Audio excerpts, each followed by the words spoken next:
Chapter 1186. Some of the mighty figures present had seen a weapon that had manifested a sword spirit before. However, a sword spirit that attacked its master as soon as it manifested a sword spirit. This was definitely the first time that all of the dragon tribe mighty figures present had ever seen such a thing. This is truly a wonder of the ages. First, I saw a sword spirit mend the heavens, and now I've seen a sword spirit attack its master. What an eye-opener! Mr. Enlin is truly an extraordinary man. By the way, that sword spirit is so adorable and chubby. I really want to go and touch it. If you're not afraid of being slashed, then go ahead. All of the dragon tribe powerful beings began to discuss this spectacular spectacle again. Su Xiaolan looked on speechlessly at the plummeting Enlin, and she was just about to catch Enlin when she stopped in her tracks. Enlin had already stopped in midair and swallowed a blood spirit pill. He flared up with rage. What are you doing? Is there a sword spirit that attacks its master as soon as it appears? The little girl placed her hands on her hips, and the evil slaying sword danced around her body like a fairy. She chuckled coldly. You have the cheek to criticize me? Is there a sword spirit that disdains my master as soon as it appears? I was just joking. Did you really have to attack me? Enlin was not convinced. You sure have a bad temper, little girl. The little girl chuckled. How childish. You're judging your age based on your appearance? You really are an ignorant, stupid, reckless, greedy, and shameless person. Enlin's lips twitched. You're asking for a beating, aren't you? It's time to teach you a lesson on how to talk. I'm going to kill you. You think I'm scared of you? The little girl's expression darkened, and an earth-shattering sword projection erupted from her evil-slaying sword. Eat my fist. Eat my sword. The two of them roared as they clashed. Boom, boom, boom. Bam, bam, bam. Whoosh, whoosh, whoosh, under the starry sky. Violent energy clashes swept through the air for several dozen kilometers. An earth-shattering battle erupted between the human and the sword spirit. All of the powerful beings from the western dragon forest and dragon court of the eastern seas looked on with dumbstruck expressions. Why were they fighting? How could they fight? Master and sword spirits scolded each other without saying a word, and then started fighting? This situation could be called an epic drama. All the mighty figures of the dragon clan had a question in their hearts. The girl that Enlin summoned was really a sword spirit? This was probably a fake sword spirit. How could a sword spirit be like this? Not only were the dragon tribe cultivators thinking this way, but even Enlin was thinking the same thing. The battle lasted for a full 10 minutes. The little girl lay in the void, waved her fair and tender little hands, and panted heavily. I'm done, I'm done. I've just condensed my spirit body, and my power is too weak. Enlin rushed in front of the girl and gave her a big slap. Bang! Ah! The little girl cried out in pain from the slap. Her body smashed into the ground like a meteor, creating a huge crater. All the dragons. Humph! If I stop just because you tell me to, then wouldn't I lose a lot of face? Enlin wasn't going to do that. He was going to slap this little girl's bottom for sure. If he didn't teach her a lesson, what would happen to her in the future? Enlin rushed in front of the little girl and pressed one hand against her chest while grabbing onto his evil-slaying sword with the other. What do you want? The little girl's legs were clamped together with shock and horror on her face. Little Xia, do you really think you can do whatever you want just because you've nurtured a spirit? A sly smile appeared on Enlin's face. Don't forget who your master is. A small golden sword suddenly appeared on Enlin's forehead, and a burst of golden might enshrouded heaven and earth. Ah! The little girl moaned with a blush on her face. Golden divine light enshrouded the little girl's body and the inky black sword, quickly replenishing their energy and drastically increasing their power. Do you concede? Enlin asked. No. I don't. The little girl pursed her lips as if she was repressing something, and tears welled up in her eyes. You really don't concede? The small golden sword on Enlin's forehead glowed even brighter. Ah! The little girl couldn't help but moan as her cheeks were as red as an apple. Stop, stop. Don't use that ability on me anymore. You concede, all right? A smile appeared on Enlin's face. Then call me Master. Master. The little girl's cold voice was tinged with humiliation, and there were 2 streams of tears of humiliation running down her cheeks. What a good girl! I'll call you Little Xie from now on. That's what I usually call you. Enlin nodded with an elated expression, and the golden sword on his forehead disappeared. The little girl was a little indignant. Enlin pulled Little Xie out of the crater and patted the dust off her body with a gentle expression. Look at you, you're so dirty. Make sure you stay clean in the future. Little Xie, why am I so dirty? Don't you have any idea? How could there be such a shameless person in this world? All of the dragon tribe cultivators were dumbstruck upon seeing this, as if their worldview had been refreshed once again. Is this some kind of large-scale training session? What did Enlin just do? I feel like there's something off about this. Roar. What a monster! He's not even sparing a little girl. Su Xiaolan looked at Enlin with a calm expression as she listened to everyone's fervent discussion. This scene is actually very normal. Isn't it just a touching scene where the sword spirit and its master quarrel with each other, and then one of them is forced by the other's tyranny and finally reconciles? At least, that was what Su Xiaolan was trying to convince herself. Little Xie followed behind Enlin with a cold expression. What was that power just then? Enlin turned to her with a mysterious smile. Why don't you take a guess? Little Xie took a deep breath, and she almost couldn't help but raise her sword again. Little Xie, I replenished your energy and made you feel better. Don't you even know how to say thank you? Enlin looked at the little girl beside him with a hint of a smile on his face. Little Xie pouted and ignored Enlin as she continued on her own without saying anything. Who would have thought that the evil-slaying sword would still be so arrogant after nurturing a spirit? Enlin was a little exasperated. It looked like he still had a long way to go on the path of training. Enlin decided not to think about this and began to carefully observe his newfound power. The golden light that had trained Little Xie was the power that Enlin had attained after completing the metal-type cultivation method mission for the evil-slaying sword. Stage 1 Divine Weapon Origin Energy. After attaining Divine Weapon Origin Energy, one could become the master of all weapons and command all weapons in the world. It was an extremely powerful metal-type power, and the derivative power that Enlin had developed could be used to charge weapons and sword spirits, replenish their energy, and further enhance their power. Little Xie had been completely exhausted, but after Enlin injected his divine weapon origin energy into her body, she was instantly filled to the brim with vital energy, and apparently, it was quite comfortable. It was exactly because of this that Little Xie accepted her master with a humiliated expression. Chapter 1187. Enlin, are you alright?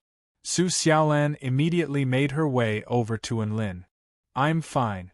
Let me introduce my sword spirit to you. Her name is Little Xie.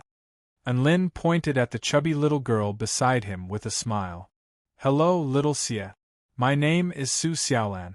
If Enlin bullies you in the future, you can tell me, and I'll teach him a lesson for you. Su Xiaolan made her way over to Little Xie and bent down with a dainty smile. A faint smile appeared on Little Xie's face. I know you, and I don't have amnesia. I remember everything from the past. That's great.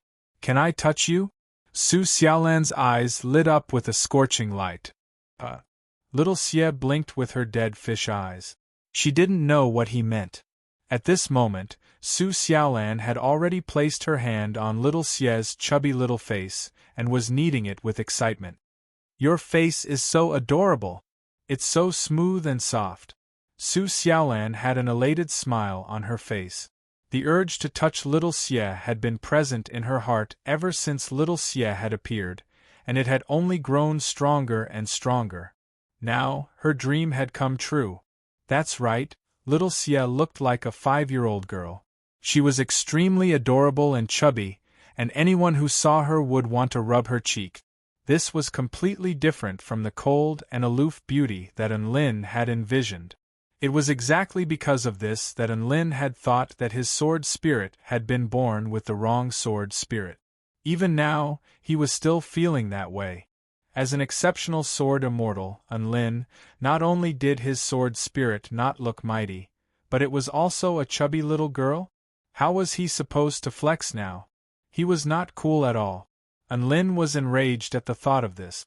He wasn't a Lullicon, so he couldn't get high at all. However, all of his friends around him were getting high. Look, look. This is a sword spirit that has been born with a spirit. This is the first time I've seen it. Ao Yueteng exclaimed with excitement. This is the cutest and most unique artifact spirit I've ever seen, Xiao Tu chimed in. Enlin's face darkened. Senior, when you said she has the most personality, are you referring to the fact that she chased after her master as soon as she gave birth to her spirit? Ha ha ha! An awkward but polite smile appeared on Xiao Tu's face. You're already such a unique character, so it's only natural for an artifact spirit to have a bit of a personality. I'm so envious. When will my sword be able to nurture a spirit? Ao Qingyu murmured to himself with an expression of envy and hatred on his face. The fact that an artifact could speak only proved that it had spirituality and its own consciousness. Although it was extremely rare, it was still possible to encounter it. However, it was extremely rare even in the boundless Tai Chu continent to manifest a true spirit body and become an artifact that could live on its own. They could only be found by chance. Even the acting tough king of the Dragon Court, who was good with swords, didn't have such luck. Little Xie was adorable, and even Ao Xiaowu couldn't help but make her way toward her with an itchy expression. What an adorable little sword spirit! Can I touch it? Little Xie glared at Ao Xiaowu with a cold expression. F***ck off. Ao Xiaowu, all of the dragons. Ha! Ha ha!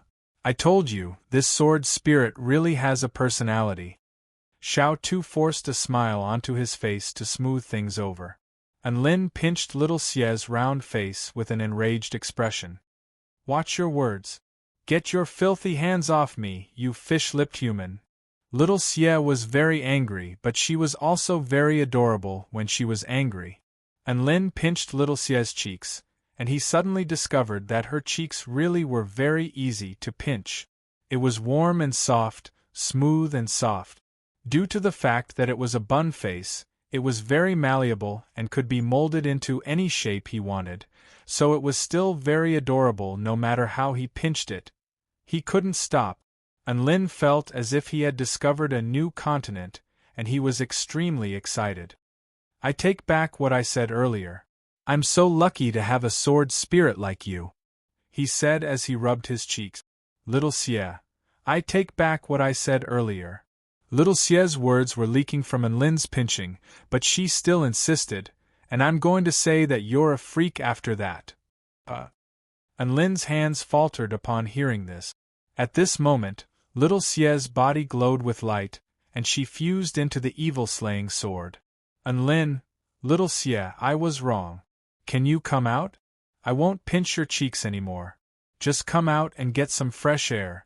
Enlin held the evil-slaying sword and apologized with all his heart. Evil-slaying sword, F***ck off. Enlin. He had no choice. Little Xie had a bad temper, so he could only let her be. Enlin returned to the brick to recuperate. After that, many Dragon Tribe powerful beings expressed their gratitude to Enlin in all types of ways. Some tried to get close to him, some expressed their concern, some expressed their admiration, and some even gave him gifts. Enlin's prestige was undoubtedly the highest among all of the mighty figures. His reputation would definitely spread even further after the Dragon Tribe mighty figures returned to the Dragon Tribe. The powerful beings from the Western Dragon Forest and the Dragon Court of the Eastern Seas split up to rest in two different areas. This was the first time they had been so harmonious. The two sides were facing each other, but they didn't engage in battle. Perhaps it was due to the fact that everyone had become a lot less competitive after experiencing the destruction of this world. Unlin wanted to put the evil-slaying sword into his storage ring, only to find that his storage ring was unable to store the evil-slaying sword, and he tried a few times to no avail. Don't be silly. Storage rings can only store non-living beings. I've already nurtured a spirit, so I can be considered a true living being. I can't be stored in spatial tools anymore, a tender voice sounded. Am I going to have to carry you on my back forever? Unlin was astonished. That's right. Why do you look so disgusted? The evil-slaying sword trembled violently, as if it wanted to cut someone down. No, you're thinking too much. Unlin hurriedly pulled out a scabbard from his storage ring. The scabbard was black and golden in color, and it didn't have any special functions other than making it look more badass. He sheathed the evil-slaying sword and hung it on his back. Even though I look more like a sword immortal, I'm still not used to it. Unlin shrugged with a disdainful expression. Little Xie, you're a little heavy. You should go on a diet. Evil-slaying sword, huh? By the way, how did you nurture a spirit in the past? Did you attain an epiphany while mending the heavens? Unlin suddenly thought of something and asked. The evil-slaying sword didn't hide anything at the mention of this. No, mending the heavens is only my ability. I nurtured a spirit by absorbing the energy of this world. Absorbing the power of this world? Unlin blinked as he recalled the scene when he was mending the heavens. You mean like that chaotic power of laws? That's right. Little Xie replied with an elated expression, that kind of power of laws that has been abandoned by this world. For example, killing a dragon tribe living being can cause the power of dragons to shift. I went to sever it, then absorbed it so that it would become my nourishment. As a result, my spiritual aura increased explosively, and I nurtured a spirit. Unlin came to a sudden realization. That sounds very impressive. The ancient dragon empress wanted to break free from that curse her entire life, and the 3 dragon tribes had paid an extremely heavy price for it. Who would have thought that you would eat that terrifying law in the end? How ironic. It's not really ironic. It's all fate. Little Xie spoke in her tender voice. I only attained enlightenment in the final moments of the world's destruction, and I felt like I could mend the heavens. Only after mending the heavens did I feel like I could shatter and engulf all of those redundant laws. Unlin spoke with a solemn expression. You can mend the heavens and eat laws, but you're only a pinnacle-level immortal tool? Even a divine tool isn't as bad *SS as you. Tell me, what kind of sword are you? Little Xie was immediately displeased. You can fight return to void stage mighty figures, break through the divine Tao, and control divine lightning, but you're only a soul formation stage cultivator? Even Tao integration stage mighty figures aren't as bad *SS as you. Tell me, who are you? Unlin. He had no response to this retort. She made too much F***king sense. As expected, people of different backgrounds didn't belong to the same family. Chapter 1188. All of the dragon tribe powerful beings were silently waiting for the light of recall.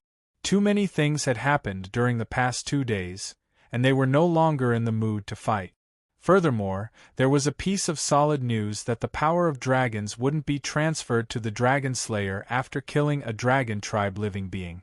How the F***ck were they supposed to fight? Unless there was a vendetta between them, everyone chose to distance themselves from one another with cautious expressions. A few dragon tribe mighty figures were discussing a very important matter atop Unlin's massive black brick. That's right, they were discussing how Xiao Tu was going to get to the Tai Chu continent. That's right, he was different from all of the living beings present. He had wandered all the way here from the ancient Tai Chu realm, as this place had the strongest connection to the Tai Chu continent.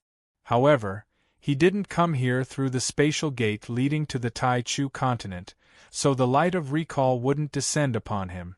After all of the dragon tribe powerful beings returned, there was a very good chance that he would be left here all by himself. However, this wasn't a hopeless situation.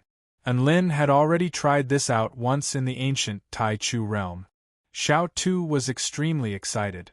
Mr. Enlin, I have no one to inherit my techniques, so please be my disciple. I can bestow upon you my undying technique, and I guarantee that you won't be able to die even if you want to. Enlin snapped, F***ck off. He was an exceptional sword immortal who had never been inferior to anyone, so he wasn't prepared to accept a master. However, Ao Meng was very excited. Senior Xiao Tu, look at all of my sons and daughters. All of them are exceptional prodigies with exceptional aptitude. Why don't you consider them? Xiao Tu snapped, F***ck off. Are you forcing me to defy the teachings of my ancestors? The cultivation methods and techniques of different dragon tribe surnames must not be passed on together, and there must be no master-disciple relationships between people of different surnames. Xiao Tu turned to Xiao Zhe with a hint of disappointment in his eyes. If it weren't for the fact that Xiao Zhe had a master-disciple contract with Enlin, Xiao Zhe would clearly be the best choice. It was a pity that the master-disciple contract only allowed one master. Xiao Zhe couldn't sign a contract, so it wasn't a bad idea for a human like Enlin to become his disciple as long as it didn't go against the teachings of his ancestors. However, Enlin rejected its request without hesitation. Senior Xiao Tu, how about you become my disciple or my beast pet? Look at Xiaozi. He's living such a good life under my tutelage, and he's even attained the super-powerful power of the divine Tao. Tina and Shuizhantian, who came back from the ancient Tai Chu realm with me, have both progressed to the return to void stage. It's quite clear that I've brought great fortune to both my disciples and my beast pets. Enlin patted his chest with a smug expression. Xiao Tu's lips twitched. To think that Enlin dared to say such a thing. Just how thick did his skin have to be? The light of summoning between two realms could summon back all the living beings who had entered and those who had signed contracts with him. This was how Enlin had taken Xiao Zhe, Tina, and Shuizhantian from the ancient Tai Chu realm. It was clearly a very simple matter. However, neither Enlin nor Xiao Tu were willing to accept this offer, so they hadn't decided on it yet. I'm not in a hurry anyway. You can think about it yourself, Senior Xiao Tuesday. Enlin lay down on his black brick and whistled in a carefree manner as he narrowed his eyes in satisfaction. Xiao Tu was fuming with rage upon seeing this. That's right, he was the one who was in a hurry. It didn't matter to Enlin at all whether or not he signed the contract. As soon as the light of summoning appeared, he would be able to leave. Xiao Zhe couldn't bear to see Xiao Tu's conflicted expression, and he made his way over to him. Senior Xiao Tu, you don't have to feel so wronged. It's actually quite good to be Master's disciple. You need to think about things from a different perspective. Xiao Tu's brows furrowed. What perspective? Isn't someone who can mend the heavens bad *SS? Xiao Zhe asked. Xiao Tu nodded. Bad *SS, then do you think your master can mend the heavens bad *SS? Xiao Zhe asked. Xiao Tu knew what Xiao Zhe was going to say, but he could only concede with difficulty. Bad *SS, isn't someone who can control divine lightning bad *SS? Xiao Zhe asked. Xiao Tu was astonished. Enlin can control divine lightning? Lord of Transcendence, Enlin's name is renowned throughout the entire Tai Chu continent. You can ask any dragon tribe mighty figure here, and they'll all know who he is, Xiao Zhe replied with a proud expression. Xiao Tu looked around at the dragon tribe mighty figures around him, and all of the mighty figures who had heard their conversation nodded in silence. It was clear that this was a well-known fact. Xiao Tu, bad *SS. Xiao Zhe splayed his hands open. My master can mend the heavens and control divine lightning, so why can't you accept such an awesome person as your master?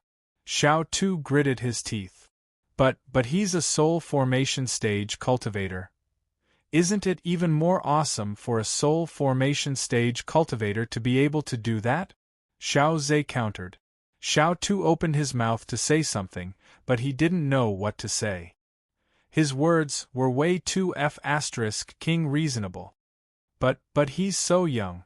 I'm a dragon tribe mighty figure who has lived for countless years, and I'm old enough to be his ancestor. Xiao Tu was still putting up a final struggle. A smile appeared on Xiao Zhe's face. You think his age is inappropriate? I'm just like you, I've also lived for countless years. And I'm not afraid to tell you that all of my master's beast pets and servants are all younger than him. After all, my master is only in his 20s.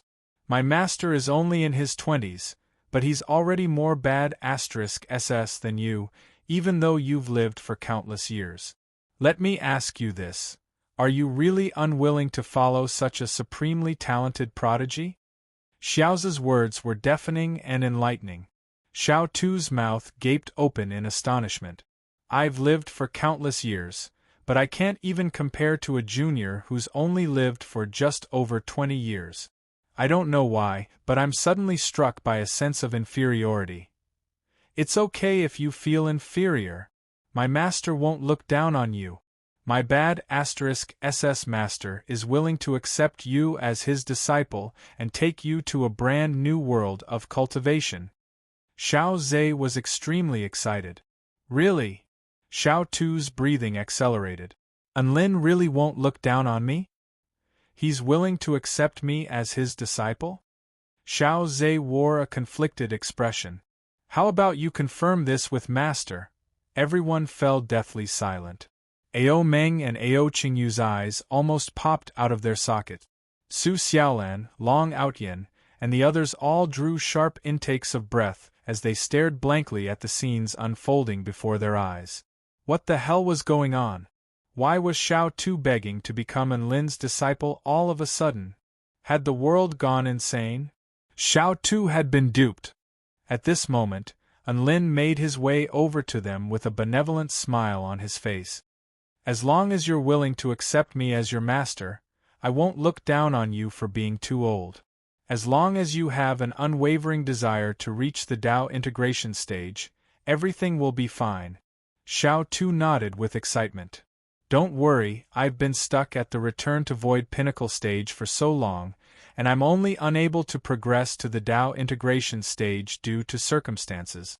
I won't embarrass you. Enlin nodded. That's great. Thus, Enlin and Xiao Tu established a master and disciple contract. Enlin was his master. Xiao Tu was his disciple. Chapter 1189. Xiao Tu and Enlin established a master-disciple contract, and he was quite elated. However, he soon felt like something was amiss. Wait, why am I the one begging you to become my disciple now? Xiao Tu was astonished. My good disciple, this shows that you've finally recognized reality and made the wisest choice. Enlin's benevolent smile remained on his face. Xiao Tu clasped a hand over his chest, and he felt like a pack of mythological beasts were stampeding over his heart. He took a few deep breaths to calm himself down. Master, can you give me some time to calm down? Xiao Tu was on the verge of a mental breakdown when he uttered the word master. A monster that had lived for hundreds of thousands of years was referring to a human in his 20s as master. How could he not be on the verge of a mental breakdown? All right, my good disciple, I'll give you some time to calm down.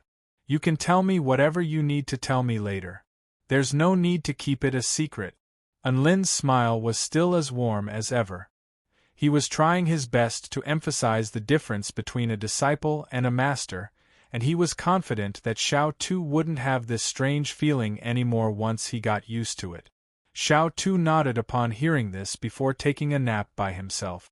Enlin returned to his black brick with a calm expression on his face, and his white robe fluttered in the wind, giving him a graceful and otherworldly appearance. All of the dragon tribe mighty figures looked on with incredulity in their eyes. Enlin had taken a top-tier dragon-tried mighty figure as his disciple in the blink of an eye. They felt like they were dreaming. Dragon King Ao Meng of the Dragon Court of the Eastern Seas was muttering to himself, "It's over, it's over."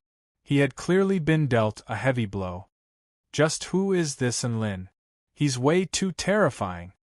He took a primordial dragon-tried mighty figure who has lived for countless years as his disciple, and he's not even batting an eyelid. What a terrifying man! Perhaps this is the aptitude of a powerful being. We're no match for him. All of the dragon-tried mighty figures discussed spiritedly among themselves with expressions of shock and envy. Enlin turned to Xiao Zhe and nodded in praise.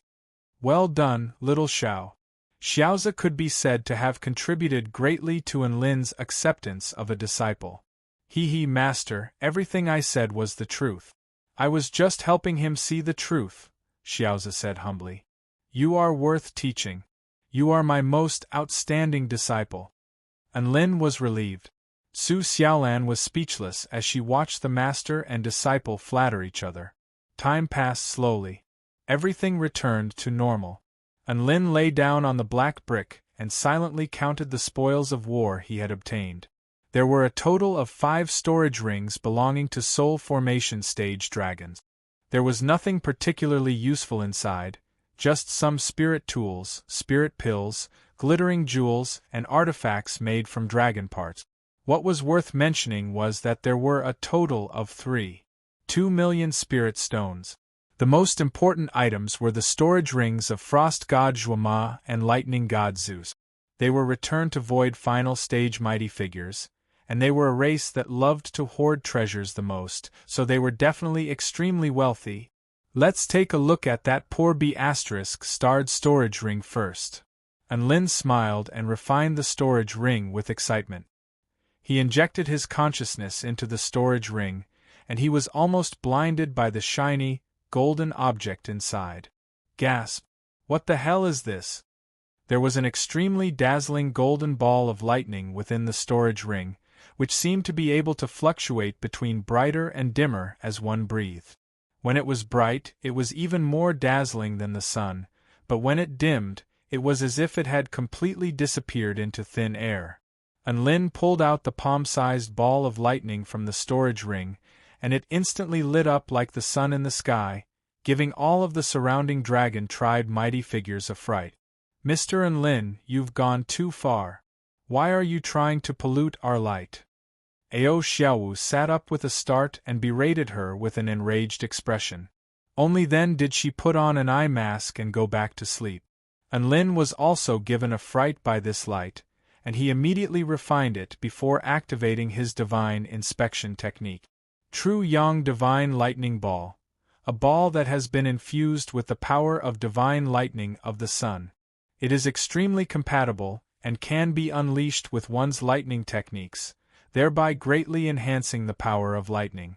High-rank immortal tool. Holy F***CK, it's a high-rank immortal tool.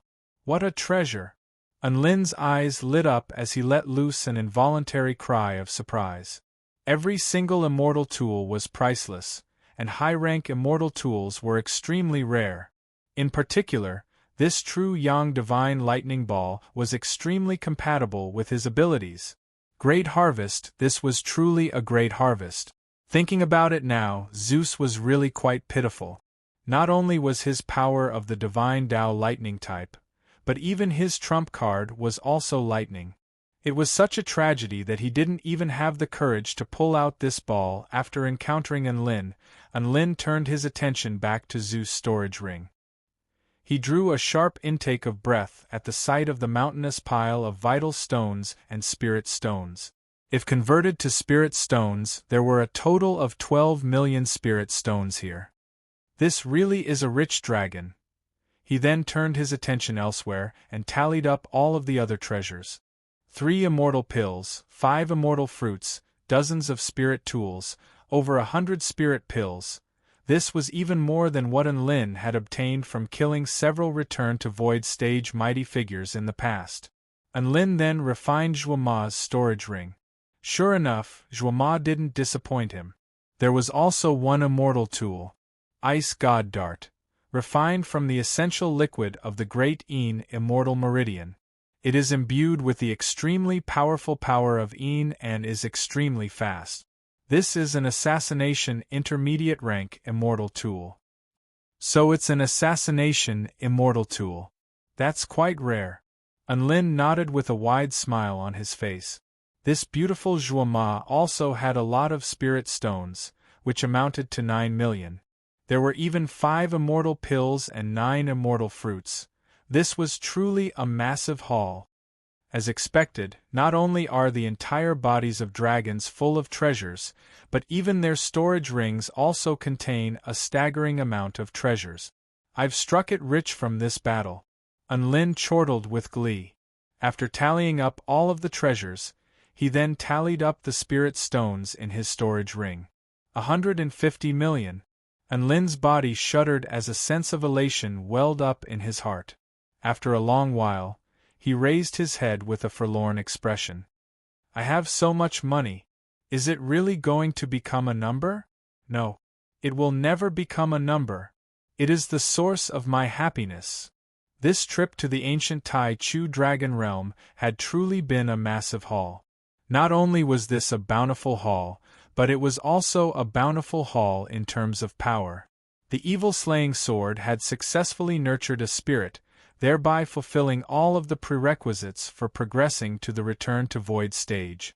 As long as he could obtain the divine pills and divine tools, he would be able to progress to the return to void stage. With this in mind, Unlin was filled with a sense of pride. Another period of time passed. Heaven and earth surged as a summoning power suddenly appeared. Specks of golden light began to appear on everyone's bodies. Shao Tu, my good disciple, don't just stand there. Come over here, we're going back. Unlin yelled with a benevolent expression. Shao Tu. Shao Tu made his way over and grabbed onto Unlin's hand, upon which he also felt a summoning power. In the end, all of the living beings transformed into specks of golden light before disappearing from this world. Chapter 1190.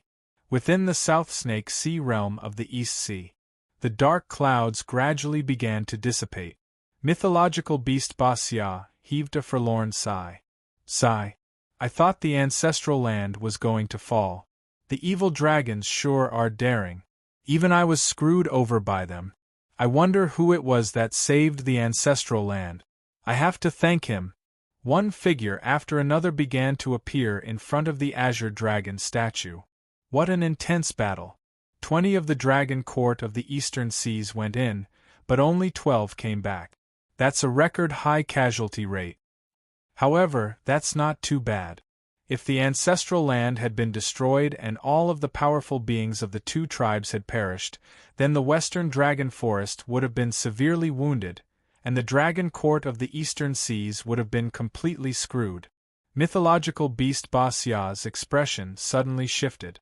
This, the outsider who caused the upheaval in heaven and earth, was also here? In front of the azure dragon statue. Phew! So this is the Tai Chu continent? Shao Tu narrowed his eyes as he breathed in and out with elation.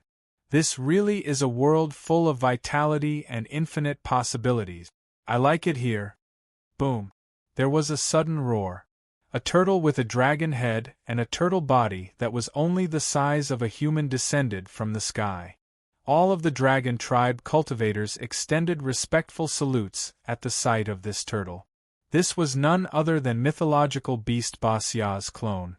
Basya didn't look at the dragon court of the eastern seas. Instead, he turned to Shao Tuesday. You're a primordial dragon tribe cultivator? That's right. Shao Tu admitted before introducing himself. I am a dragon tribe cultivator from the Shao family of the ancient Dragon Mountain ranges. My name is Shao Tuesday. Basya's expression eased slightly. Alright, tell me what happened in there. No one dared to be negligent, and they recounted everything that had happened inside in full detail. Ao Inu and the other dragon tribe cultivators who hadn't entered the ancestral land all gathered around with curious expressions. These things were not secrets to begin with. The Western Dragon Forest mighty figures definitely wouldn't keep it a secret. Even he was astonished upon hearing that the ancient Dragon Empress had used a certain flaw in the heavenly Tao to forcibly open up a passageway to the evil dragons. When it heard that Enlin had mended the heavens with a single sword strike and cut down the world's level, it was so shocked that it almost couldn't maintain its clone. Ao Inu was completely dumbfounded as she stared at the man in front of her. She couldn't believe that all of this was done by him, and her outlook on cultivation was refreshed once again. Mythological beast Basya's golden eyes darted around as he appraised Enlin, and the shock on his face did not diminish in the slightest. In the end, his gaze settled on the evil-slaying sword on Enlin's back. "Can I see your sword spirit?" Basya asked.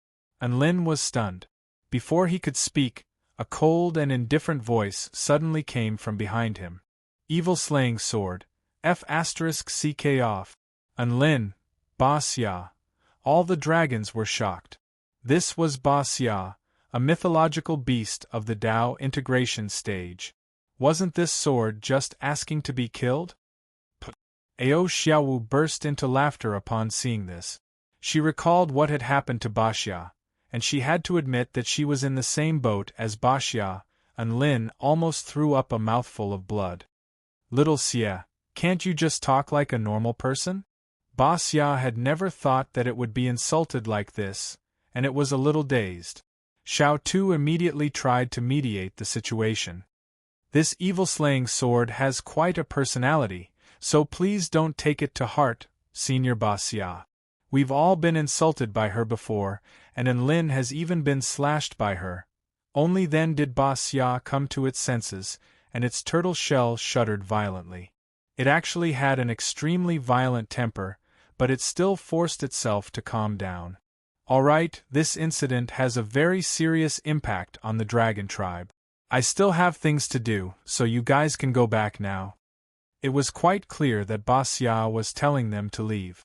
Everyone left Basya's divine mountain in a very sensible manner. Prior to their departure, many of the dragon tribe cultivators expressed their gratitude to Enlin and Su Xiaolan again. The relationship between the 4-9 Immortal Sect and the Dragon Court of the Eastern Seas had been eased after the battle in the ancient Tai Chu realm. Ao Meng didn't say anything about the actions of his juniors. In reality, they were already very thankful that Enlin and the others didn't want to pursue the matter any further. They were just worried that he would go underwater and wreak havoc in the Dragon Court again. Ao Meng, Lu Zhenhai, and the others invited Long Outyen to join the Dragon Court again, and they even offered very enticing conditions, only for Long Outyen to turn them down in a resolute manner. All of the dragon tribe cultivators almost threw up mouthfuls of blood upon hearing this. So the Dragon Court was being poached by the 4-9 Immortal Sect again? Why did he say again? Long Outyen was initially hesitant, but after seeing Enlin mend the sky and Xiao Tu join the Dragon Court, he no longer had any reservations and made his final decision. All of the powerful beings from the Dragon Court of the Eastern Seas suddenly realized something, and that was that the 4-9 Immortal Sect was becoming more and more powerful, and the Dragon Court of the Eastern Seas was no longer a force to contend with. Let's go. A hint of grief appeared on Ao Meng's face as he transformed into a black dragon and dove into the ocean. One giant dragon after another followed closely behind him, creating an extremely spectacular sight to behold. They had lost many brothers and sisters as well as powerful beings from the Divine Guardian Squad during this battle, so they had to rest and recuperate. Enlin led everyone back to the 4-9 Immortal Sect. Bai Ling had already received news that sect leader Enlin had successfully completed his mission and was on his way back to the sect, so she immediately gathered all of the pavilion lords, elders, and disciples to welcome him back. Furthermore, the sect leader had personally gone to the Dragon Court to borrow money, so it was a must to welcome him back. Outside the gate of the 4-9 Immortal Sect, Bai Ling, Lu Qinhuan, Tang Shimin, and the others had all gathered. Core disciples Yi Ling, Bai Lian, Cheng Yingxiong, Zhou Yu, Ding Xiang, and the others were all present. Not long after that, the white-robed sect leader stepped onto a black brick and appeared in their field of vision. Beside him was a group of entourage members. "Welcome back, sect leader. Sect leader has attained the Tao of heaven and earth, and you have attained the pinnacle of wisdom and martial arts. May your divine glory last for 10,000 years." All of the sect's core disciples yelled in unison. And Lin was astonished. Su Xiaolan, Xiao Zhe, Tina, and Bryce were all astonished. Xiao Tu and Long Outyin were just about to experience the atmosphere of the 4-9 Immortal sect when they also drew a sharp intake of breath. "Did I join some kind of evil cult?" Xiao Tu was astonished. "You don't know sh*t. This welcome speech is fantastic. It's filled with pride and awe. I love it." Long Outyin had a different perspective, and he was extremely excited. Unlin landed in front of all of the welcoming members before turning to look at Bai Ling, who wore a warm smile on her face.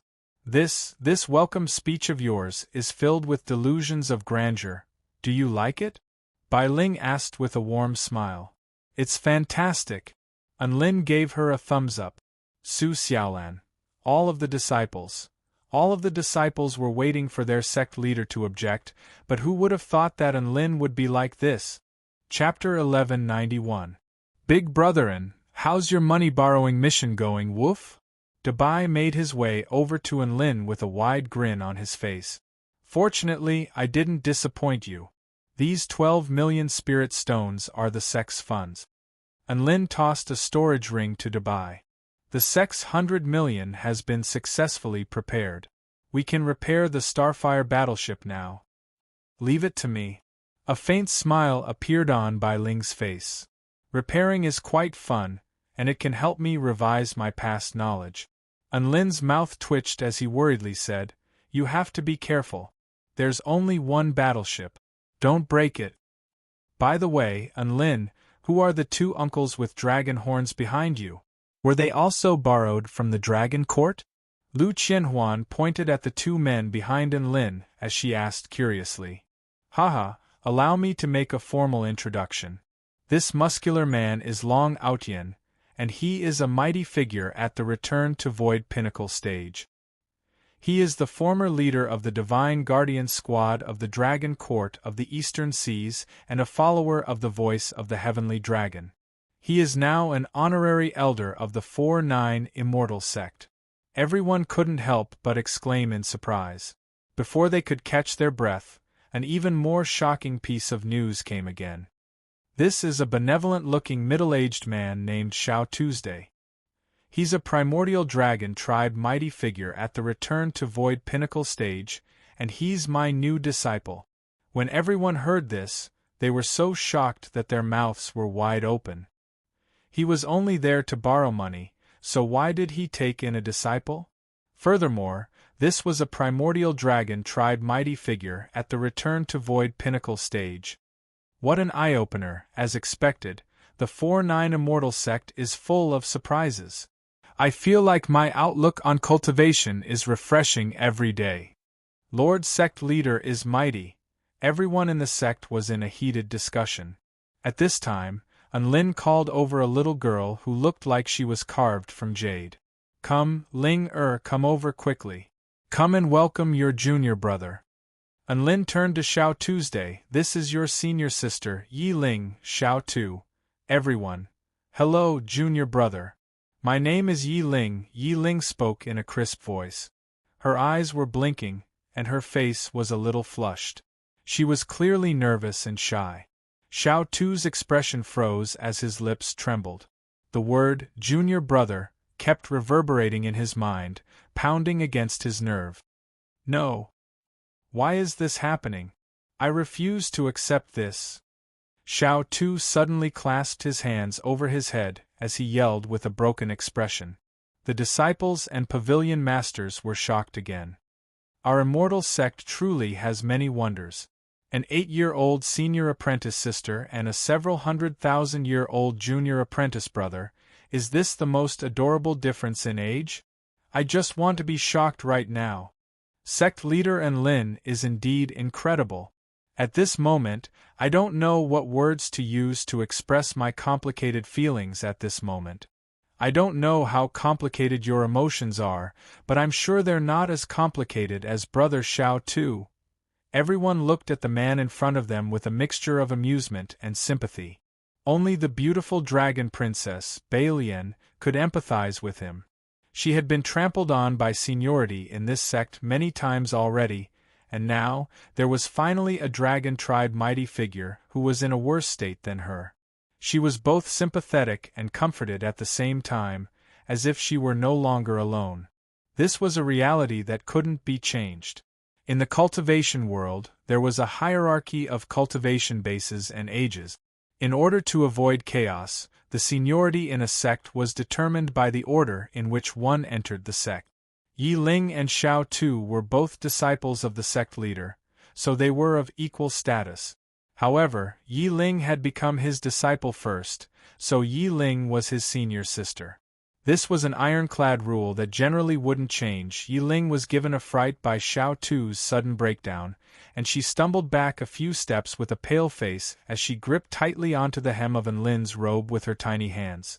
Enlin was enraged. "You filthy disciple! What the hell are you yelling for? You're scaring your senior sister." Xiao Tu finally calmed down. "I'm sorry, I'm just... What are you talking about? Don't put on a conflicted and disdainful expression. Where are you going to find such a delicate and adorable senior sister?" Enlin began to scold his immature disciple. "She's so petite and adorable, what are you dissatisfied with?" "She's not petite, she's really petite." Xiao Tu was on the brink of tears. Enlin's brows furrowed. "What? Are you looking down on me? Yi Ling is hundreds of thousands of years younger than you, yet you don't want to acknowledge her as your senior sister? I'm also hundreds of thousands of years younger than you. Are you not even going to acknowledge me as your master?" Xiao Tu's body shuddered, and he immediately lowered his head in apology. "I wouldn't dare." Enlin's voice trailed off. Xiao Tu immediately understood what Enlin was implying, and he turned to the trembling little girl before forcing a smile onto his face. "Mas, senior sister, please accept my apologies if I offended you just then." "It's all right." Yi Ling immediately shook her head to express her forgiveness. "You're a promising student." Enlin clasped his hands behind his back and nodded with satisfaction. "Let's go. I'll show you around the new sect." Enlin led the way and led Long Aotian and Xiao Tu into the 4-9 Immortal sect. All of the disciples had their eyes fixed on Enlin's back, and it was as if his entire body was glowing. The next day, the 4-9 Immortal sect held a grand welcoming ceremony. All of the sect's core disciples, pavilion lords, and elders gathered. Even Lin Junjun, who was in the celestial court, came to welcome the two new members of the big family. One of them was the renowned Long Aotian, while the other was the primordial dragon tribe mighty figure, Xiao Tuesday. Both of them were revered and revered no matter where they went. However, in the 4-9 Immortal sect, everyone was having a great time and referred to one another as brothers. There was no estrangement due to cultivation bases or age differences, and the atmosphere was very good. The night sky was filled with dazzling stars, and the bright moon hung high in the sky. The 4-9 Immortal sect's celebratory banquet had begun. This was a party unique to the 4-9 Immortal sect. During the banquet, everyone could drink immortal wine and eat all sorts of exotic fruit. There was even a top-rate cultivation method raffle, and the lucky disciples had a chance to draw a return to void stage cultivation method or above. The atmosphere was extremely lively, and it was a sea of joy. The sect leader, Enlin, even cooked in person and showcased his frying pan cooking skills. Xiao Tu and Long Aotian were completely stunned by this feast. "This is the most delicious dish I've eaten in tens of thousands of years." Long Aotian praised in a loud voice. "This is the most delicious dish I've eaten in hundreds of thousands of years." Xiao Tu's praise was even more convincing. "This is the most meaningful compliment I've ever heard in several hundred years." Lin Junjun supported her chin with a dainty smile. Everyone had unwittingly revealed their true age. Tang Shimin seemed to have some ulterior motive as he downed Xian Yuancheng's immortal wine like crazy. Just as we're working hard to progress to the Return to Void stage, Lin has already become the master of 2 Return to Void final stage Primordial Dragon Tribe cultivators. Cheers! Tang Shimin raised his cup and downed it. Just as I'm still working hard to progress to the Soul Formation Intermediate stage, classmate Xiaolan has already progressed to the Return to Void stage. Cheers! Xian Yuancheng also wanted to get drunk tonight, so he downed his cup in one go. Classmate Xiaolan is so awesome. She will definitely go down in the history of the school. After all, she's the first peerless prodigy to break through to the Return to Void stage while still in school, so I'm going to make her my goal. Cheers! Su Qianyun also raised her wine glass high and drained it in one go as an intoxicating blush appeared on her delicate cheek. Lin made his way over to his classmates and friends before raising his cup with a smug expression. The first place record has been taken by Xiaolan. I'm going to be the second exceptional prodigy to progress to the Return to Void stage while still in the school. Cheers! Chapter 1192. In the end, Lin even distributed spirit fruits to all of the core disciples of the sect. This was a super benefit that brought the party to a new climax. Ah! A wisp of smoke escaped from Lin's mouth, and he moaned lightly like a young man who had just had an orgasm. Are you using your domain to make wine for me? I'm doing both Dao integration stage and Dao integration stage, so you don't have to worry about that, Su Qianyun replied with a carefree expression. Su Qianyun seemed to have had a little too much to drink, and she began to ramble on about Chang Yi's power and how Chang Yi's victory was assured. Lin didn't even know whether he should interrupt her or not. Su Qianyun smiled. If that red moon really could explode, would the emperors of the celestial court not intervene? The red moon is only a projection of that mysterious mighty figure's divine Tao. After all, the moon is unique, so if the red moon could explode, then it would mean that big sister Chang Yi had failed. However, Xiao Tu told Lin that he was going to leave the 4-9 immortal sect. Su Qianyun, your immortal brew is very pleasing to the taste. It makes me want to drink more, Lin commented from the bottom of his heart. Boom. Lin nodded with a hint of disappointment on his face. But, was Big Brother Cheng's wine really okay? As soon as he said that, the surrounding people couldn't help but perk up their ears. Classmate Lin, let me offer you a toast to thank you for your contributions to the sect. Xian Yuanqing raised his cup again and poured 2 cups of immortal wine. Cold sweat began to pour down Lin's forehead. The joyous sect party continued, and Lin tasted Su Xiaolan's holy flame immortal brew, upon which his entire body warmed up. He also tasted Lu Qianhuan's magical immortal brew, upon which his taste buds were stimulated by the magical flavor, and the taste was quite unique. It was a pity that Su Xiaolan would shoot him down if he really tried the Run Moon, so he decided not to. Of course, he even sampled Tang Shimin's ordinary immortal brew. Upon seeing this, Su Qianyun followed suit. Her slender hands flipped over 2 wine cups, and after pouring the immortal brew into them, she waved her hand toward the bright moon in the sky. Countless rays of moonlight fused into the immortal brew. Yes, the 2 fishes were becoming more and more like nuclear warheads, one black and one white, extremely harmonious. Lin gave a thumbs up. Wonderful!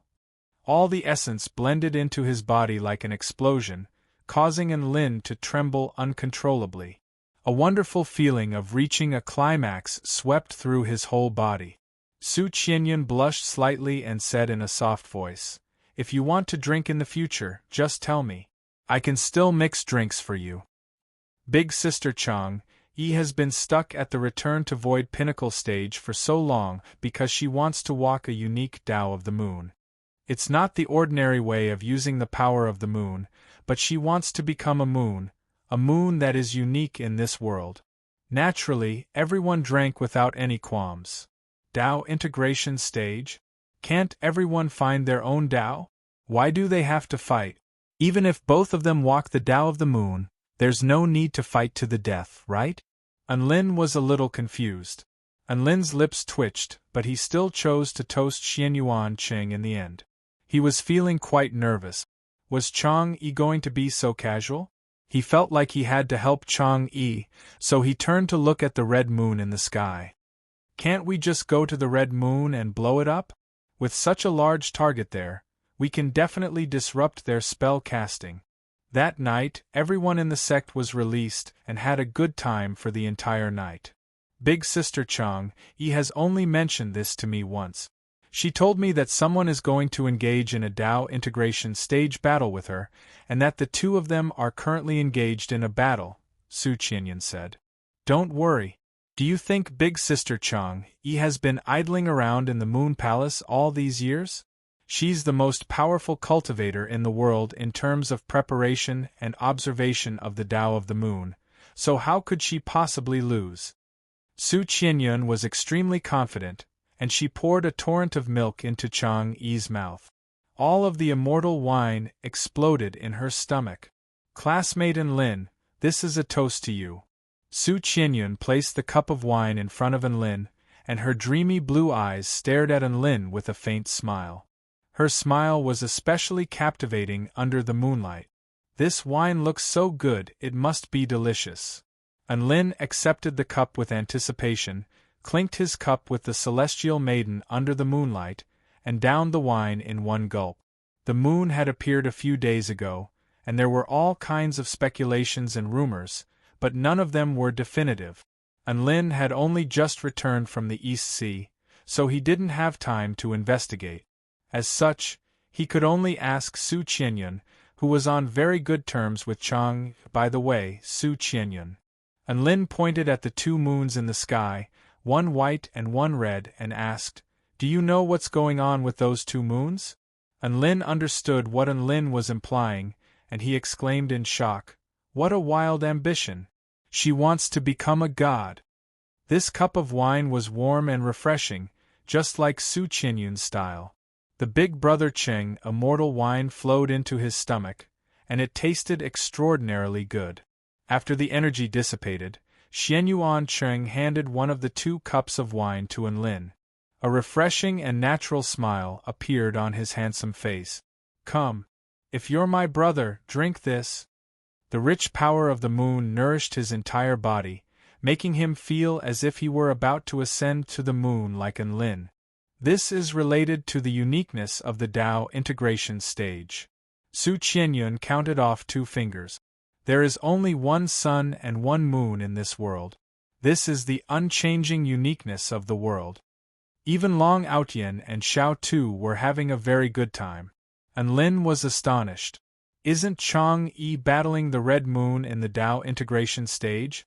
Why is she still refining pills for me? F***ck it. I'm not afraid of bombs if you're my brother. Enlin raised his cup in invitation, and Xianyuan Qing, Tang Shiman, and Su Qianyan all downed their cup. However, the next morning. By the way, Big Sister Chang'e told me about your divine pill a few days ago. She has already reached 70% progress in refining that divine pill, and she told you not to worry. She'll be able to complete the pill in 3 months, Su Qianyan continued. This was a feeling of harmony between all living beings and all living beings. This method of mixing wine was rather common in the immortal dimension. Immortals could fuse their personal style of comprehending the Tao into the wine. You drink my wine, I drink yours. While everyone drank and chatted merrily, they could also comprehend each other's Tao. It was simply killing 2 birds with 1 stone. Xianyuan Qing chortled with glee. The end of all living beings is destruction. After destruction, all living beings can be born. Classmate Enlin, what do you think of my immortal brew? It looks like that red moon is trying to replace the only existence between heaven and earth. At the end of the battle, the world will either be that white moon or that red moon. Will Chang'e be alright? Enlin was a little concerned. Enlin accepted the wine with an expression of shock on his face, not from flattery, but from trepidation. The immortal brew was extremely delicious, and he was surrounded by friends that he could trust. Not only that, but he also waved a hand, and the Tai Chi fish appeared within the translucent immortal brew. No, it was the Tai Chi twin nuclear warhead. Unlin, pristine white moonlight rippled within the immortal brew, creating an extremely beautiful sight. Chapter 1193. All of a sudden, the pill pounced toward the woman by the window. Yu-Tu glared at Unlin with tears streaming down her face. Su clearly won the bet. What does that have to do with you? Why are you even more cocky than the person who won the bet? What else can I do? Xiao Tu countered. Oi, Kui. Isn't that a bit of an exaggeration? Is she scared to tears by how fast I earn money? Is that necessary? Unlin was also astonished upon seeing this. Just thinking about it was extremely thrilling. Unlin couldn't help but burst into laughter. Serves you right. How could this be? 100 million already? Su Qianyun stared blankly at Unlin with a blank expression. Big Sister Chang's pill refinement room is on the top floor. We have to conceal our auras and try not to emit energy fluctuations in case we disrupt her pill refinement, Su Qianyun said in a quiet voice. Unlin's lips twitched. So your Tao of indestructibility is manifested through resurrection techniques? Unlin and Su Qianyun pushed open the door and were greeted by the sight of a slender figure standing by the window. Unlin was speechless. The restrictions on the door didn't stop the two of them.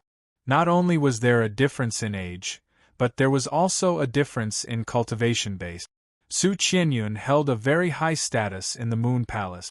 She was able to take Unlin past the men and dogs sign and into the Moon Palace. Unlin, prepare for the resurrection point? You can do that. Unlin's expression darkened. I'm here to deliver the money. 100 million. My divine pill. Unlin's expression darkened. This is AF** King Endless Loop. Xiaolan had just progressed to the Return to Void stage, so she had to return to the Vermilion Bird sect to refine her body and soul with the holy vermilion flame. Clang. My God, idiotin, why are you here as well? Yu-Tu's ruby-like eyes widened in shock. Unlin was quite excited to hear this. Do you need my help with anything? Paji. A palm imbued with the boundless power of the moon slammed towards the pill, and the pill was blasted into the restriction array, causing the array to tremble. Unlin nodded and waved goodbye to his new disciple. Could it be? She seemed to have thought of something as she lowered her head and blushed. They passed through the teleportation formation and arrived at the Moon Palace, which was surrounded by stars. That's good. Everything went well. Yu-Tu murmured in disbelief. Unlin thought for a while and decided to go to the Lunar Palace first to settle the bill for the divine pills. Unlin was quite pleased with himself as he stroked Yu-Tu's head. I'm so powerful, so isn't it normal for me to earn 100 million a year? Look at how shocked you are. Can't you grow up a little? Yi Ling was of the 5th stage Tao body, while Xiao Tu was of the Tao integration stage. I can't help it. I've already gotten used to it. After coming to this vibrant world, my Tao realm has improved along with my mental state, and I'll have to prepare for the Tao integration stage soon. Xiao Tu smiled. Can't you just stay at the sect? Where are you going? Unlin was a little surprised to hear this. Xiao Tu shook his head. Not for now. I'll tell Master if I need any help. For now, I have to go somewhere else and prepare a few resurrection points. I'm feeling a little uneasy and insecure. Could this be the divine pill I wanted, the Rainbow Divine Tao pill? Yu-Tu's hand loosened, and her jade pestle tumbled to the ground. So it's the young palace leader. Welcome, young palace leader. One was a senior sister, while the other was a junior brother. Su Qianyun, do you want to come to the Moon Palace with me? Unlin invited. Yu-Tu's body shuddered as tears welled up in her eyes. The 4-9 Immortal sect was back on the right track. Unlin drew a sharp intake of breath in fright, and his heart throbbed with pain. Xiao Tu's expression became serious. I'm cultivating in the Tao of indestructibility. If I don't set up a few resurrection points, how am I supposed to proclaim to the world that I'm indestructible? Why do you want me to come with you? She's making a bet with me that you can't raise 100 million in a year. I bet that you can, but she bet that you can't. Su Qianyun chuckled. And now, Xiao Yu is going to lose an immortal pill to me. Chang Yi made her move with an impatient expression. I'm afraid that I won't understand Chang Yi's words. It'll be more convenient if you come with me. Anlin clasped a hand over his face. Hey, Su Qianyun, are you here to play with me? A rabbit that was about half the height of a grown man hopped over with a pestle in her hand, and she immediately slammed on the brakes as soon as she caught sight of Anlin. Anlin shrugged. I don't know. I just feel good. It's him. A group of pill refinement fairies in white Taoist robes chattered among themselves in hushed or loud voices, and all of them welcomed Su Qianyun's arrival with smiles on their faces as they approached. She began to repair the Starfire battleship. All right, let's go, Anlin said with an elated expression. Xiao Tu wore a disconsolate expression. I'm a dragon that dies very easily. If I don't have a way to revive myself, I'll feel very uneasy, so I'll want to create a few more revival methods. Once I have a revival method, I'll like to wander around, and if I do, I'll die easily. If I die easily, then I won't have a revival method. If I don't have a revival method, then I'll feel very uneasy, so I'll want to create a few more revival methods. After creating a few more revival methods, I'll like to wander around again. Xiao Tu chuckled a little sheepishly. I've come to a new world, so I'll feel very uneasy. I have to prepare a few revival points so that I can wander around. But isn't it a bit of a hassle for us to go and see her? Anlin couldn't help but ask. Don't worry, I've already told her in advance. Su Qianyun patted her chest with a confident expression. Don't say that. He's Anlin. He's been here before. Su Qianyun's eyes flashed, and her mouth gaped open.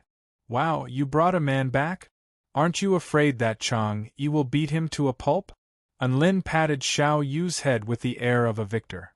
That's why I told you not to underestimate me in the future. 100 million is a promise, and I, Anlin, am a man of my word. After a night of revelry, was the 4-9 Immortal Sect finally going to welcome a Tao integration stage super mighty figure? And it was his disciple no less. So that's what you're talking about? Su Qianyun couldn't help but burst into laughter. Sure, I also want to go to the Moon Palace and have a chat with Xiao Yu. Her white dress danced in the gentle breeze like a lotus flower blooming on a frosty night, and she rested her slender hand on the windowsill, as if she were looking out at the crimson moon in the distance. Thus, the two of them traveled to the celestial court together. Chang Yi was competing with others for the Tao integration stage while refining pills for him, and Chang Yi was the one paying for the pill refinement. This was way too embarrassing. Thus, he decided to complete this task first. The Celestial Court had a teleportation spell formation that could teleport them to the moon. He grabbed Su Qianyun's little hand as he spoke, and Lu Yu too stood off to the side with a dumbfounded expression. Anlin speculated in his heart upon seeing this. Anlin pointed at Su Qianyun. I need your royal interpreter. A pill that was glowing with a colorful divine light was flying around the woman like an ADHD fairy. Chapter 1194. The pill that had been slammed into the restriction seemed to be a little dazed as it swayed unsteadily from side to side. After catching its breath, it pounced toward Chang Yi again. Splat! Boom! The pill crashed into the restriction again. This divine pill really looks like you. A voice suddenly sounded beside his ear. Anlin was given a fright, and he turned to discover that it was Yu Tuesday. He was perplexed. Why are you here? Yu Tu puffed out her cheeks and waved her jade pestle through the air. Words alone are no proof. I want to see you hand over 100 million spirit stones with my own eyes. There's no need for 100 million. A soft and gentle voice that was extremely pleasant to the ears rang out. Chang-yi turned around with a smile. Anlin has already paid a deposit of 5 million spirit stones, so he only needs to make up for the 95 million spirit stones. A faint smile appeared on the woman's face as she stared at Anlin with her clear eyes. The corners of her lips curled up into a smile that was as beautiful as a crescent moon. Anlin's heart rate accelerated involuntarily in the face of her gaze. Ahem, here's all the money I have. He quickly calmed himself before releasing close to 10,000 vital stones from his storage ring. Boom! The ground trembled slightly, and a small mountain of primordial stones appeared. So many! Yu-Tu's eyes widened, and her pristine white body swayed slightly as she collapsed to the ground with a defeated expression. She knew that she had really lost. Chang-yi was even more amused by Yu-Tu's reaction. She waved a sleeve through the air, and the small mountain of vital stones was stowed away into her storage ring. Anlin, I didn't think that you would be able to gather 100 million spirit stones in a year. I'm starting to see you in a different light. Chang-yi appraised Anlin with a smile on her face. I risked my life for this. Anlin sighed with emotion as he recalled the events of the past year. Southern Heavenly Wing Nation, West Sea Tomb, Ancient Tai Chu Dragon Realm, many things had happened in this year. But since I've made a promise, even if I have to risk my life, I have no regrets. Anlin spoke in a sonorous and forceful tone. This time, Chang-yi's words were easy to understand, and she seemed to be in a good mood. Anlin didn't dare to act cool, so he just spoke from the bottom of his heart. At this time, the elixir that was emitting divine light once again pounced towards Chang'e. Paji! Chang-yi mercilessly slapped the pill again, and the pill was once again slapped by a huge force, crashing into the barrier. It swayed a little dizzily. This is the Rainbow Divine Tao pill that I'm currently refining for you. It's already over 70% complete, so please wait patiently for a while longer, Chang-yi said with a smile. Anlin sucked in a breath of cold air. It really is my divine pill? His heart throbbed with pain as he looked at the divine pill being slapped mercilessly. Is it really okay to hit it like this? Of course it's okay. This is one of the necessary procedures. Faint moonlight shimmered over Chang-yi's slender palm as she spoke in a gentle voice. Only a divine pill that can be infused with Tao intent through repeated refinement can it be considered a true divine pill. Anlin understood. Spare the rod and spoil the child. By the way, you're going to be able to fight that red moon, right? Anlin asked. Are you worried about me? Chang-yi looked at Anlin with a glint in her eyes. Of course. We're friends, so I'm more than happy to help you if it's within my power, Anlin replied with a solemn expression. Chang-yi pursed her lips into a smile. If an outsider interferes in a battle of the Tao integration stage, it could very well backfire.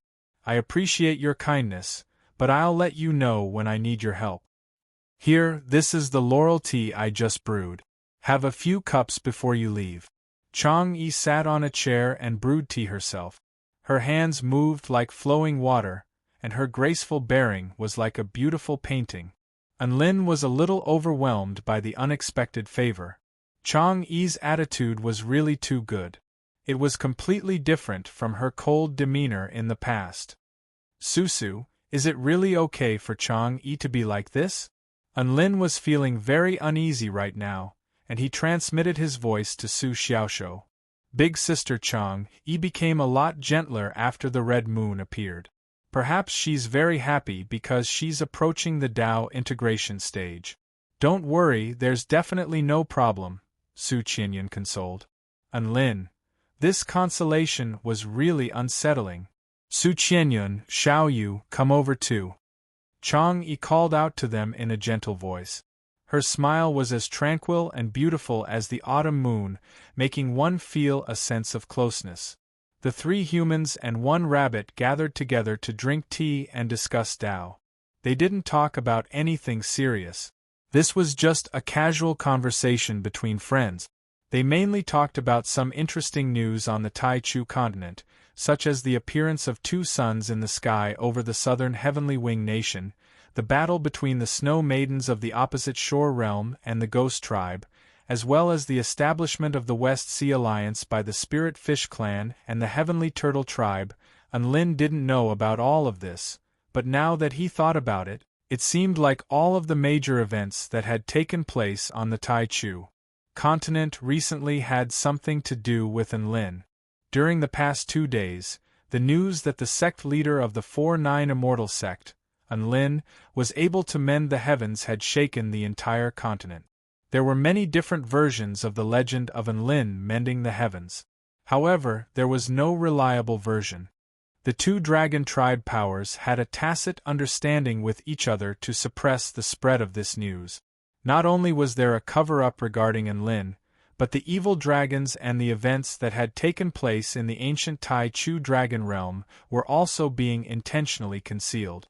Chang'e and Su Qianyun were on the same side, so Lin naturally wasn't going to hide anything from them, and he told them everything that had taken place in the ancient Tai-Chu dragon realm. Splat! Chang'e slapped the divine pill flying with another palm, and her brows furrowed slightly. So your evil-slaying sword possesses the power to mend the heavens? To think that such a peculiar weapon would exist in this world. I've never heard of it before. No wonder the Dark Wing tribe was willing to offend Her Majesty Nuwa in order to invade Earth to obtain this weapon. She thought to herself for a moment before asking, "Can I touch your evil-slaying sword?" Lin's heart jolted with shock, and he was just about to speak. Evil-slaying sword, F***ck off. A cold and merciless voice sounded again. Chang'e, Su Qianyun and you too. Lin's flesh crawled as he hurriedly offered an explanation. My sword has a really bad temper, so please don't take it to heart, Chang'e. Chang'e waved a hand. Don't worry, I won't make life difficult for a sword. At this moment, the divine pill flew over again. Chang'e moved like the wind, and her palm was imbued with the power of lightning as she roared, F***ck off. Boom. The divine pill was slapped flying again, and it crashed heavily into the restriction. This time, it was so powerful that even the entire moon palace trembled slightly. Su Qianyun and you two were both dumbstruck. Lin's mouth gaped open as he looked at the divine pill, then at the nonchalant smile on Chang'e's face, and cold sweat began to pour down his face. What the F***ck do you mean you won't make life difficult for a sword? My divine pill is about to be smashed by you. Lin cursed in his heart, but he still maintained a smile on his face as he prayed for the safety of his divine pill. After staying in the Moon Palace for a few hours, Lin bade farewell to Chang'e. He thought about it for a moment before deciding to visit Emperor Ziwei to check on the divine tool's progress. Chapter 1195. The number 1 pill refinement master of the Celestial Court was helping him refine a divine pill, and the number 1 tool refinement master was helping him refine a divine tool. Lin wasn't worried, but he still wanted to go and have a look. This was because he was a little curious about how God tools were forged. Su Qianyun played with you two, while Lin went to the Purple Myrtle Pavilion by himself. Atop the clouds, a vast expanse of majestic buildings appeared before his eyes.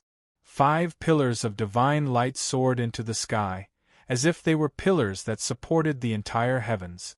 Lin flew toward the central region of the Celestial Court, greeting one familiar immortal after another. Hey, Mr. Lin, I heard you led the 4-9 Immortal sect to wreak havoc in the Dragon Court? How exciting! Why didn't you invite me? My Dao is not lonely. A handsome young man with a red armillary sash wrapped around his body, who was standing on a wind fire wheel, rushed over with an excited expression on his face. Lin's face convulsed slightly. Mr. Naja, I didn't go to wreak havoc in the Dragon Court. I went to borrow money. Haha. I get it. I was drinking with the old Dragon King at the time. Naja wore an understanding expression as he continued, but my father didn't believe me, and he imprisoned me for over 100 years. Unlin, what the f*** are you talking about? That time, Neza caused havoc in the sea and dyed the Dragon Court with blood, almost causing the Dragon Court to break off relations with the Heavenly Court. Even an idiot knows that you can't trust your words. We're different. We're really different. After bidding farewell to Naja, other passing immortals came over to greet him. Unlin was extremely renowned in the Celestial Court, and all of the immortals were extremely friendly toward him. However, their words were a little hurtful. Hi, Mr. Unlin, I heard that Su Xiaolan became the first return to Void Stage Cultivator of the United University of Cultivation. How is your husband doing? Mr. Qianlian, cultivation bases aren't the only thing that matters.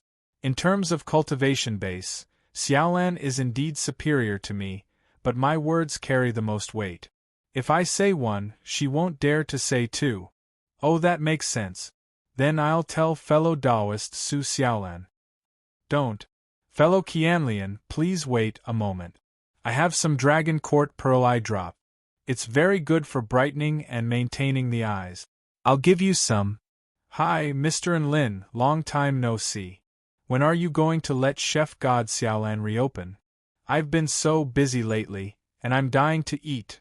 Fairy Ying Chao, you seem to have forgotten that I'm also the god of cooking. Why aren't you urging me? Unlin felt that he was being ignored. Isn't sect leader Unlin very busy? Besides, you don't know how to make Xiaolan's signature dish, Holy Flame Braised Pig Trotters and Heartless Men. Celestial Maiden Ying Chao stuck out her tongue. What did you say? Unlin's body shuddered upon hearing this. Holy Flame Braised Pig Trotters and Heartless Men? It's super delicious. Most of the tycoons in the Celestial Court love this dish. Celestial Maiden Ying Chao replied with a smile. A chill ran down Unlin's spine, and his features paled as he hurriedly bade farewell to Celestial Maiden Ying Chao. What's going on? Why did Xiaolan come up with this dish all of a sudden? Did this hint at something? Was it a metaphor? Unlin's heart was in a complete mess, and he thought about many things. In the end, he decided that he had to treat Xiaolan well the next time he met her, lest she developed some terrifying ideas. Before he knew it, he had arrived at the Purple Star Pavilion. The pillar of purple divine light that could illuminate the entire celestial court became extremely gentle as he approached, and he didn't feel any discomfort even when looking directly at it. There was a little girl holding an ancient sword standing at the entrance of the pavilion. Upon seeing Unlin, she jogged over to him and asked in a cute voice, "Handsome big brother, may I ask who you are?" Before she had a chance to finish her sentence, a cold voice suddenly cut her off. "Don't go over there, Ziling. This man is too dangerous. Be careful not to get tricked or tricked." Unlin's face was filled with question marks. At this moment, Emperor Ziwei had already made his way over to them with a serious expression. Unlin was instantly silenced by this mighty figure's words. "What business has Unlin come here for?" Emperor Ziwei asked with a serious expression. "Nothing in particular. I just want to ask about the divine tool," Unlin replied with a smile. "You don't need to worry about that, Mr. Unlin. The process of forging the divine tool is progressing very smoothly, and I'll be sure to complete it in half a year to 100 years. Emperor Ziwei vowed. Unlin was astonished. "That's a long time span?" "A long time span? The longest time span is only 100 years. How is that long?" Emperor Ziwei's brows furrowed. Unlin rolled his eyes. "You call 100 years short? I feel like our concept of time is a little different. In 100 years, Xiaolan and I will even have a child." Emperor Ziwei shook his head. "There's no point in rushing me. I have to be responsible for every single task. The refinement of a divine tool cannot be sloppy or negligent in the slightest." Unlin was infected by Emperor Ziwei's attitude and didn't rush him any further. Instead, he turned toward the little girl who was holding on to Emperor Ziwei's sleeve with a curious expression. "Emperor Ziwei, this Ziling is so adorable. Is she your daughter? Emperor Ziwei wore a wary expression. Why are you asking this? Huike. Ziwei, what's with that expression? You're making me look like a weirdo. Anlin was unconvinced. You slandered me with what you just said to that adorable little girl. I still haven't gotten back at you for that. However, this little girl sure has good taste. She called me handsome big brother as soon as we met. Anlin was clearly quite fond of this little girl. Ziling replied in her adorable voice, That's what Daddy taught me. Immortals with average looks are called handsome big brother, while immortals with exceptional looks are called handsome big brother. Emperor Ziwei chuckled. My adopted daughter has good taste. Anlin, Senior Ziwei has an adopted daughter? I've always thought that you were the kind of eternal lone wolf who shined upon the world. You had no desires, no emotions, and were cold and aloof. Who would have thought that you'd want to be a daddy? Anlin sighed with emotion after a long while. Emperor Ziwei's lips twitched imperceptibly. Why did it sound like he was insulting someone? However, Anlin's words had piqued his interest. It was true that Emperor Ziwei was always aloof from women. It was said that ever since the establishment of the Celestial Court, he had never taken the initiative to express interest in any celestial maiden. He also ignored all of the celestial maidens' declarations of love. This was something that everyone in the Celestial Court knew. The primordial paragon lone wolf was also another name for Emperor Ziwei. This was why Anlin was sighing with emotion. Ziwei held onto Ziling's little hand with a gentle expression. It's not that I don't want to pursue a relationship and find a Tao partner. It's just that there really aren't any women in this world who are worthy of me. I don't want to make do with one, so I've been single until now. A cold and aloof aura began to radiate from his body as he spoke. Anlin felt like he had found the reason why Ziwei was single. Chapter 1196.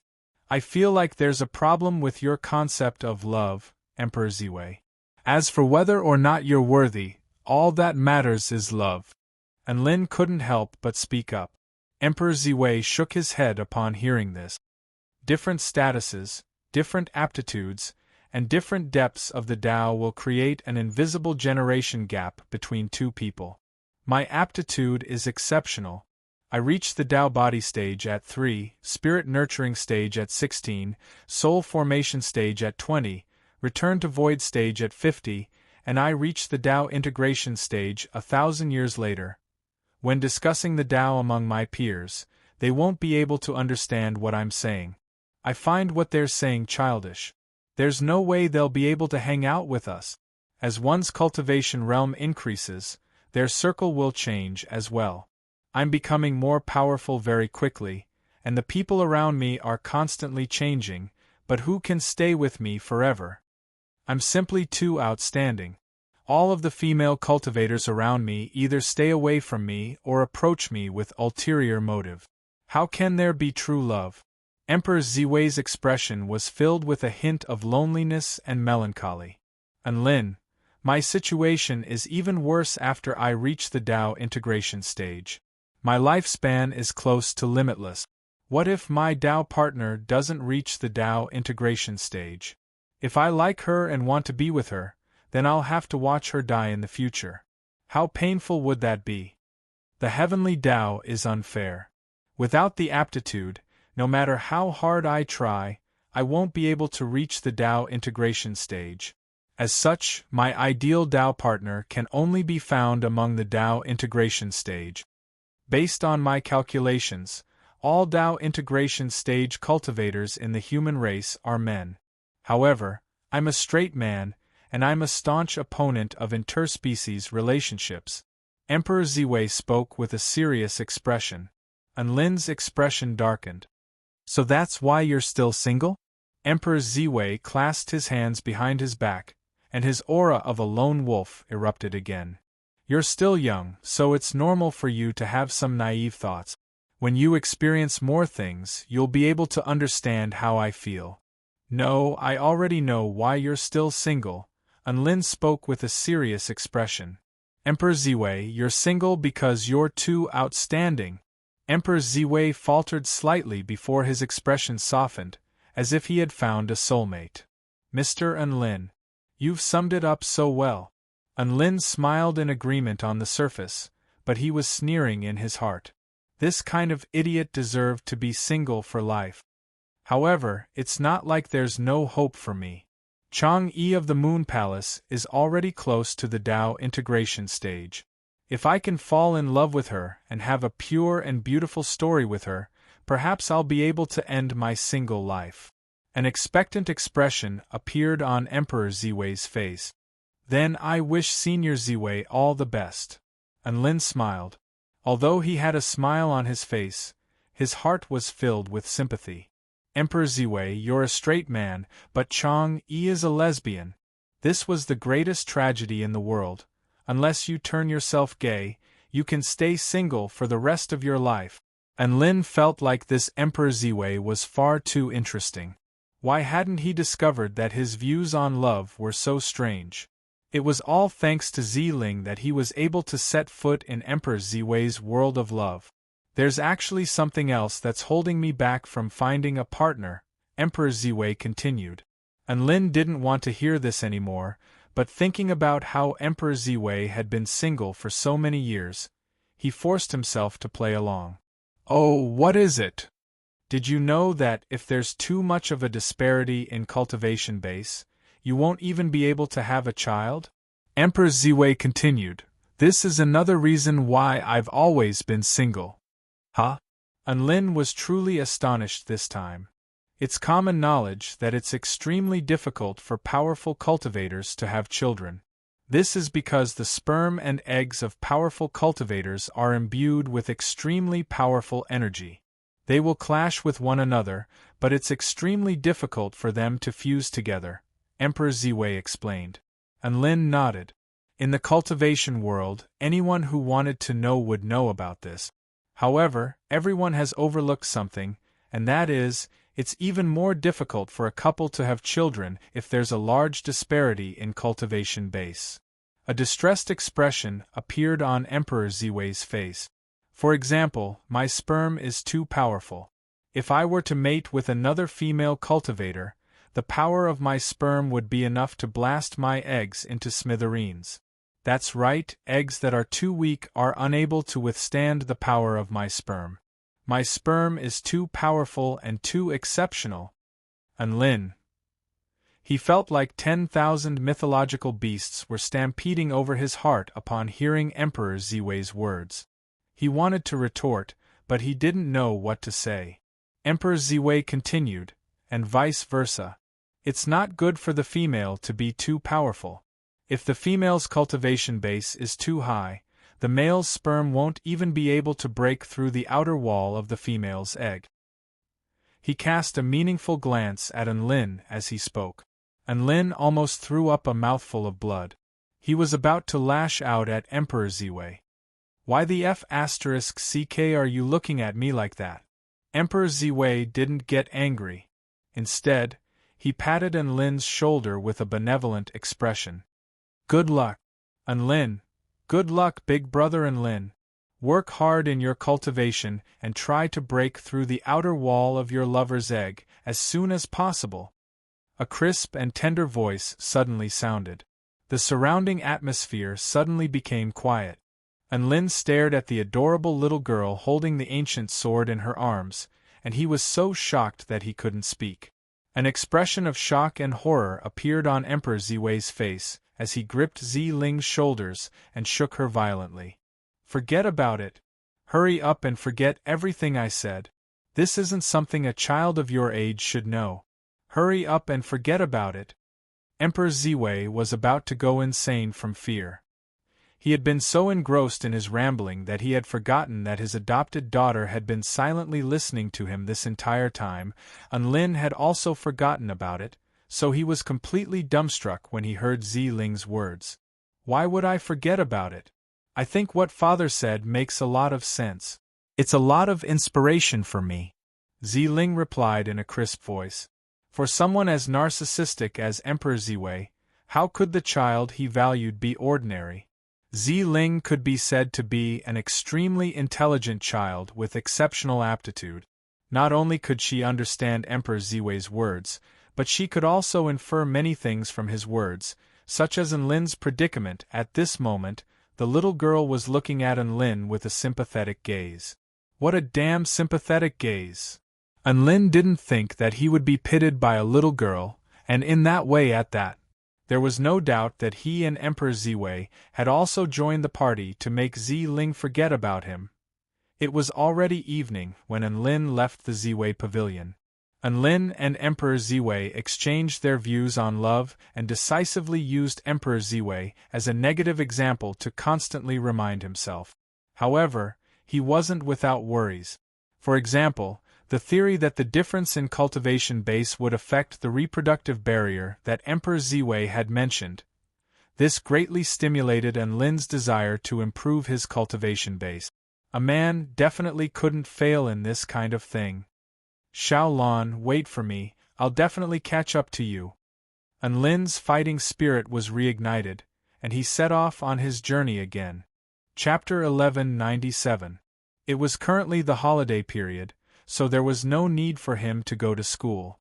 Lin calmed his impatient heart and prepared to face the challenges of the future with a more positive Tao heart. Chef God and Lin's gourmet restaurant in the Celestial Court had reopened. After handing over 95 million spirit stones to Chang'e, he only had a little over 50 million spirit stones left in his storage ring. This amount of money was far too little, so he had to continue working hard to earn more money.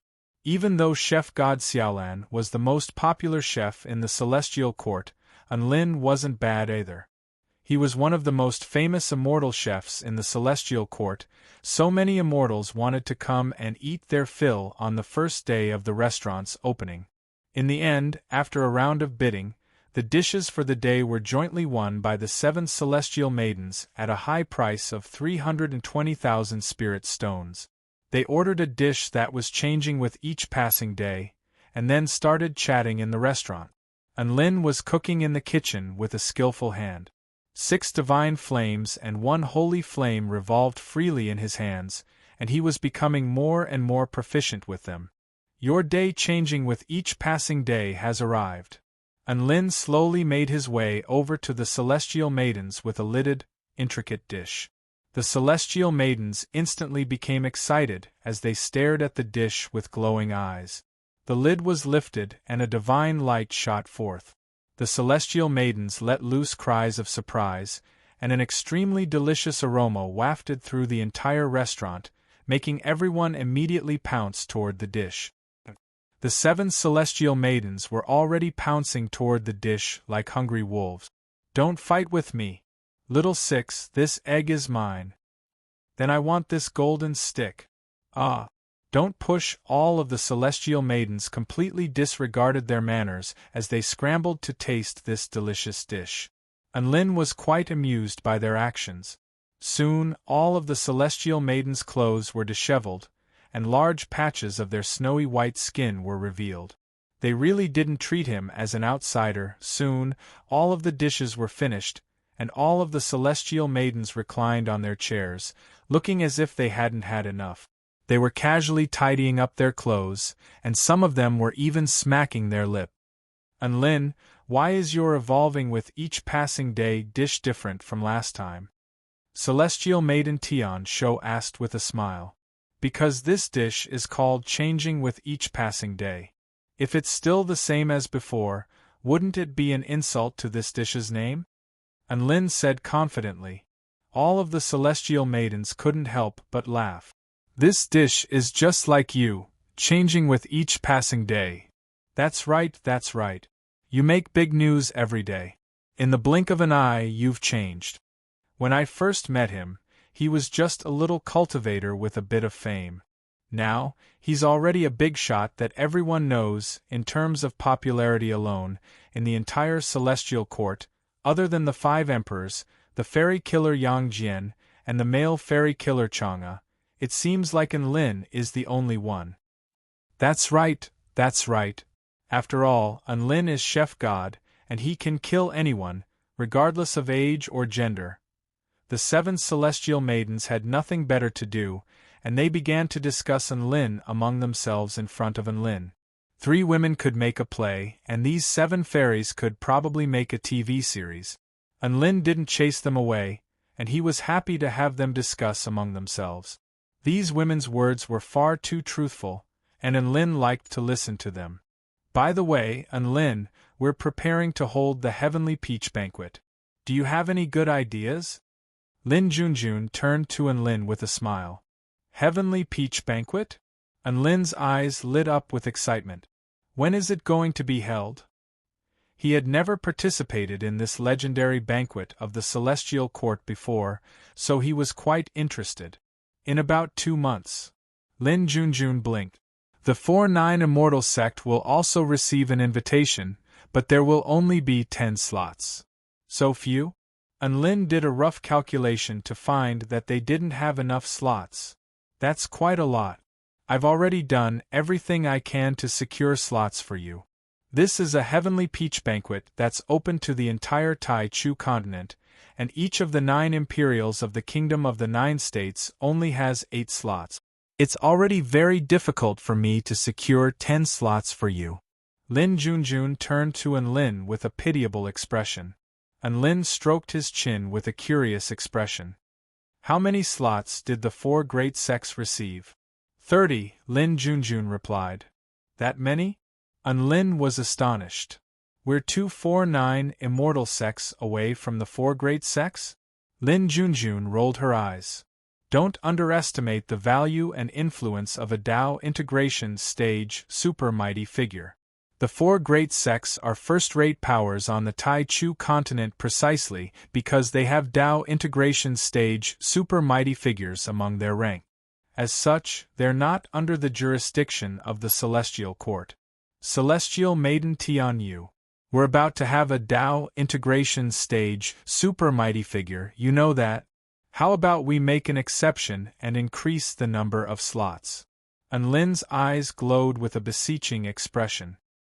All of the celestial maidens in the restaurant were either disdainful or excited. Lin Junjun blushed with embarrassment. Enlil, don't try to curry favor with me. I am an elder of the 4-9 Immortal sect, but you can't call me family. That's not a problem at all. My sect is a big family. Enlil was very confident. A faint blush appeared on Lin Junjun's face. Humph, I'm not going to argue with you about this anymore. However, if you insist on increasing the number of slots, there's a way. Enlin's eyes lit up with excitement. What way? Ahem. Lin Junjun cleared her throat, as if she was mulling over something. Celestial Maiden Tian Shou couldn't help but interject. As long as you cook 1 dish for each of us, Celestial Maiden Tian Yang interjected, then the 4-9 Immortal sect will have 20 slots. Enlil, that's why you're here, isn't it? Enlin's expression darkened. All of our pocket money has been deducted, so this is the only way we can get by. I beg of you, Chef God Enlil, please give us some food. Celestial Maiden Tian Qing pleaded with a pitiable expression. You make it sound like you don't have any food to eat.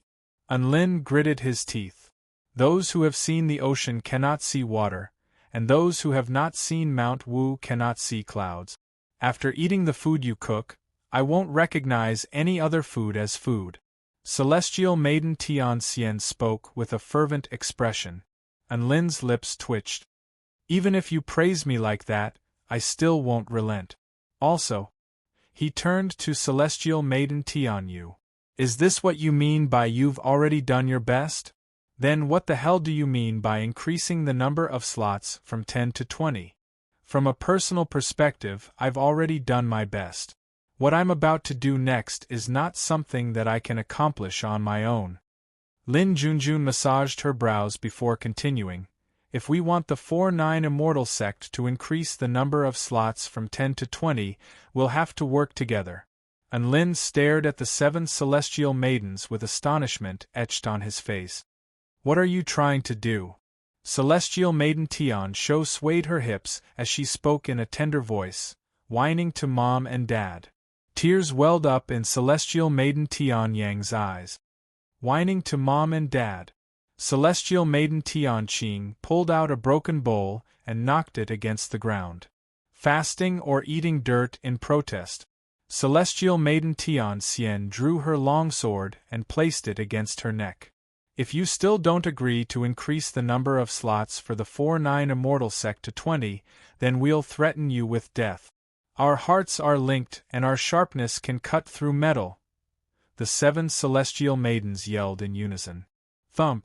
Unlin collapsed to the ground in shock. You want to King threaten me with death? I'm going to be killed by the Celestial Larch before you die. Chapter 1198. Unlin was truly given a fright. These 7 Celestial Maidens had completely let loose. Not only were they letting loose, but it looked like they were trying to drag him down with them. I really won't. Celestial Maiden Tianqing made her way over to Enlin with a comforting expression on her face. You're the most renowned Celestial in the Celestial Court. My father loves you dearly, so how could he bear to hit you?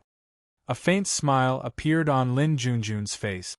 If you treat each of us to a top-notch meal, we'll have a reason to act spoiled in front of our parents. Our reason will be that we owe you and want to repay you. This is something that we did on our own accord and has nothing to do with you, so what reason would he have to mistreat you? Enlin thought about it for a moment before replying. I'll cook 7 dishes for each of you. My dishes are very valuable, and each dish costs at least 200,000 spirit stones. Are you sure your Heavenly Peach Banquet slots are worth that much? Of course they're worth it, and you're taking advantage of them. Lin Junjun made her way over to Enlin with a smug smile on her face. Let me put it this way, once you participate in the Heavenly Peach Banquet, you'll get to taste our spirit rank Heavenly Peaches that ripen once every 100 years. Aside from that, there will also be many interesting games and competitions, and if you win, you'll have a chance to obtain Immortal rank Heavenly Peaches that ripen once every 1,000 years. How about that? Is that enough? Celestial Maiden Tian replied, Our Celestial Court isn't holding the Heavenly Peach Banquet to make money. Instead, it's to establish friendly relations with all of the major powers on the Tai Chu continent and strengthen our Celestial Court's reputation. Unlike you guys, who have to hold 2 weddings. Tianqing covered her mouth with a chuckle. All of the Celestial Maidens couldn't help but chuckle as they thought back to that wedding. Enlin rolled his eyes. Alright, that's enough. I'll agree to your terms, alright? I can cook the dishes for each of you, but don't disappoint me. Yay! All of the Celestial Maidens whooped with joy. 7 people in exchange for 7 dishes. 1 dish a day. A blissful week is upon us. Haha! Moving your mouth is much easier than working hard to earn money. Chef God and Lin, don't worry. If we can't get 20 places, we can even marry you. The overjoyed 7 Celestial Maidens celebrated in the gourmet restaurant for a while before they left, unsatisfied. And Lin's life returned to normal. The Saturn Peach Feast was in 2 months, and it was still too early for that.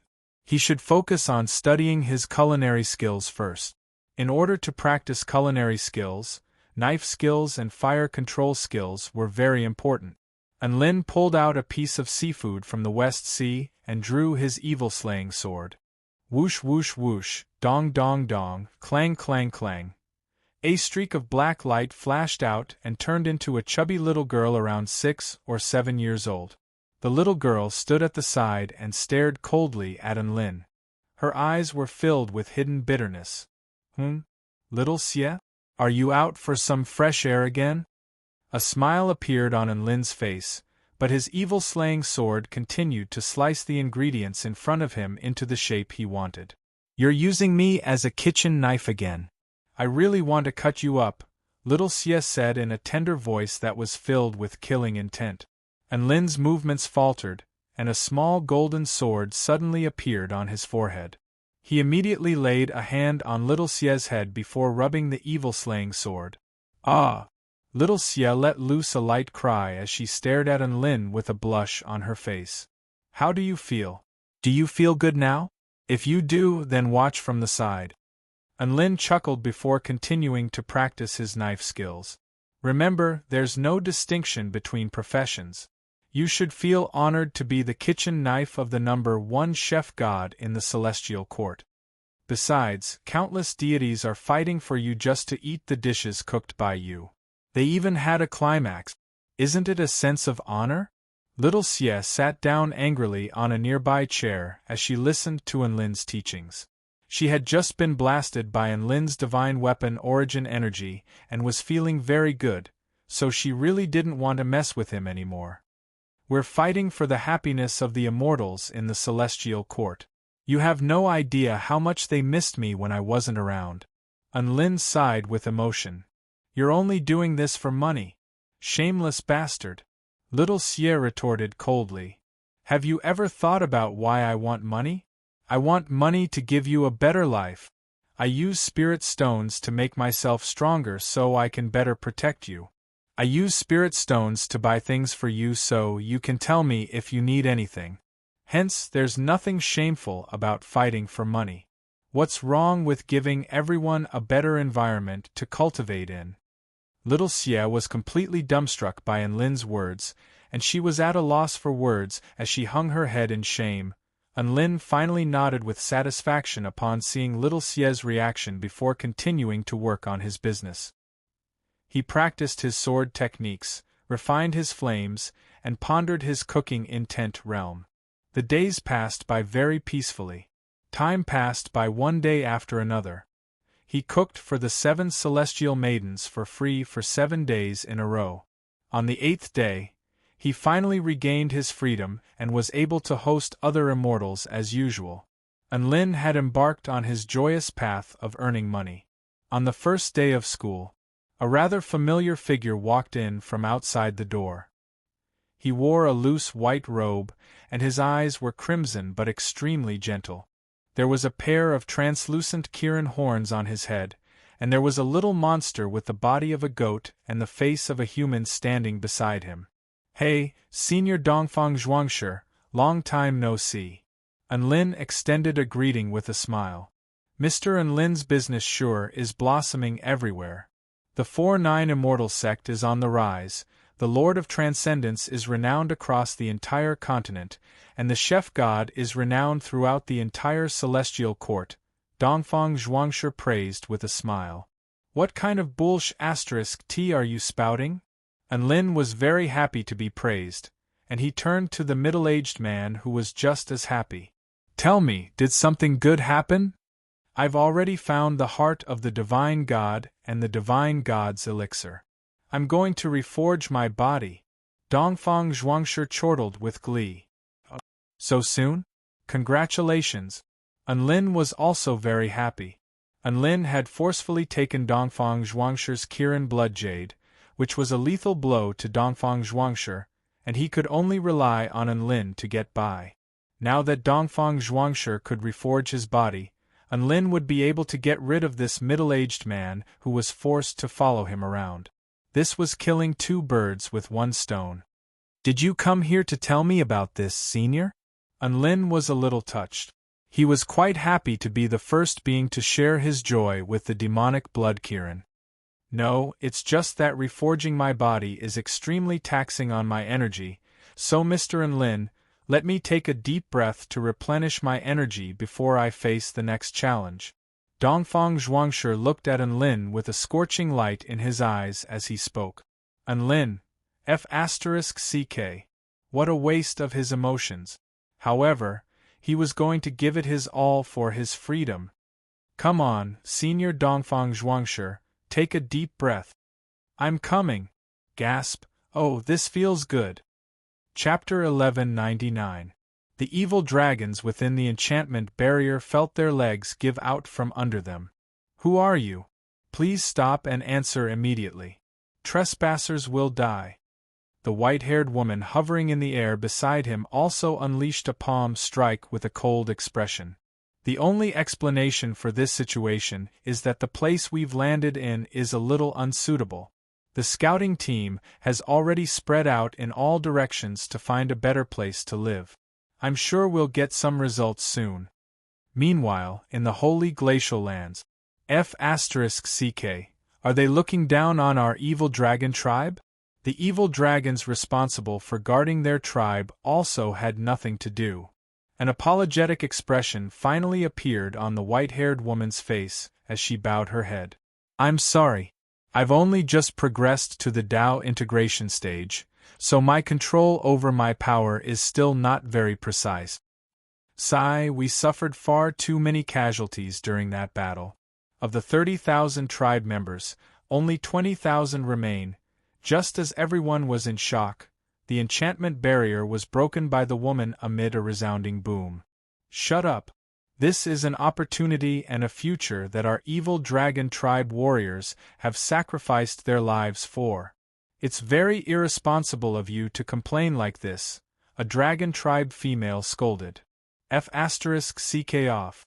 Piss off. The massive dragon over 10,000 feet in size swatted toward the youth. The patrolling evil dragons immediately became cautious as they stood in formation and yelled at the youth. All of a sudden, a light breeze blew past. All of the evil dragons that were pouncing toward them were struck by a bone-chilling cold.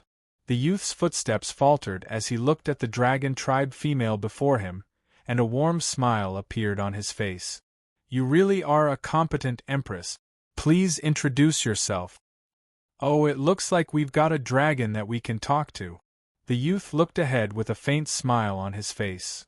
Hello, I'm looking for the most powerful dragon here. Violent snow and ice were wreaking havoc in this place, and Lin felt like it wouldn't be too late, and after a few minutes of melancholy, he continued with his work. A golden film of light enshrouded a large area, and a series of gargantuan tents were set up on the ground. The sound of laughter and laughter reverberated throughout heaven and earth, creating a stark contrast to this world. They wanted to keep a low profile after coming to this world so that they could continue to develop. The Return to Void stage evil dragon let loose a blood-curdling wail as it was sent flying for tens of thousands of meters before disappearing into the vast expanse of white heaven and earth. Why were two random people in this new world so terrifying? Was this really a place where dragons could stay? It was too terrifying. The ancient dragon empress is actually the one with the most severe injuries. She's currently in seclusion, and I don't know when she'll recover. This woman was none other than the empress of the evil dragons, the ancient dragon empress. Hiss. As he got closer, the black dot gradually appeared. Bang!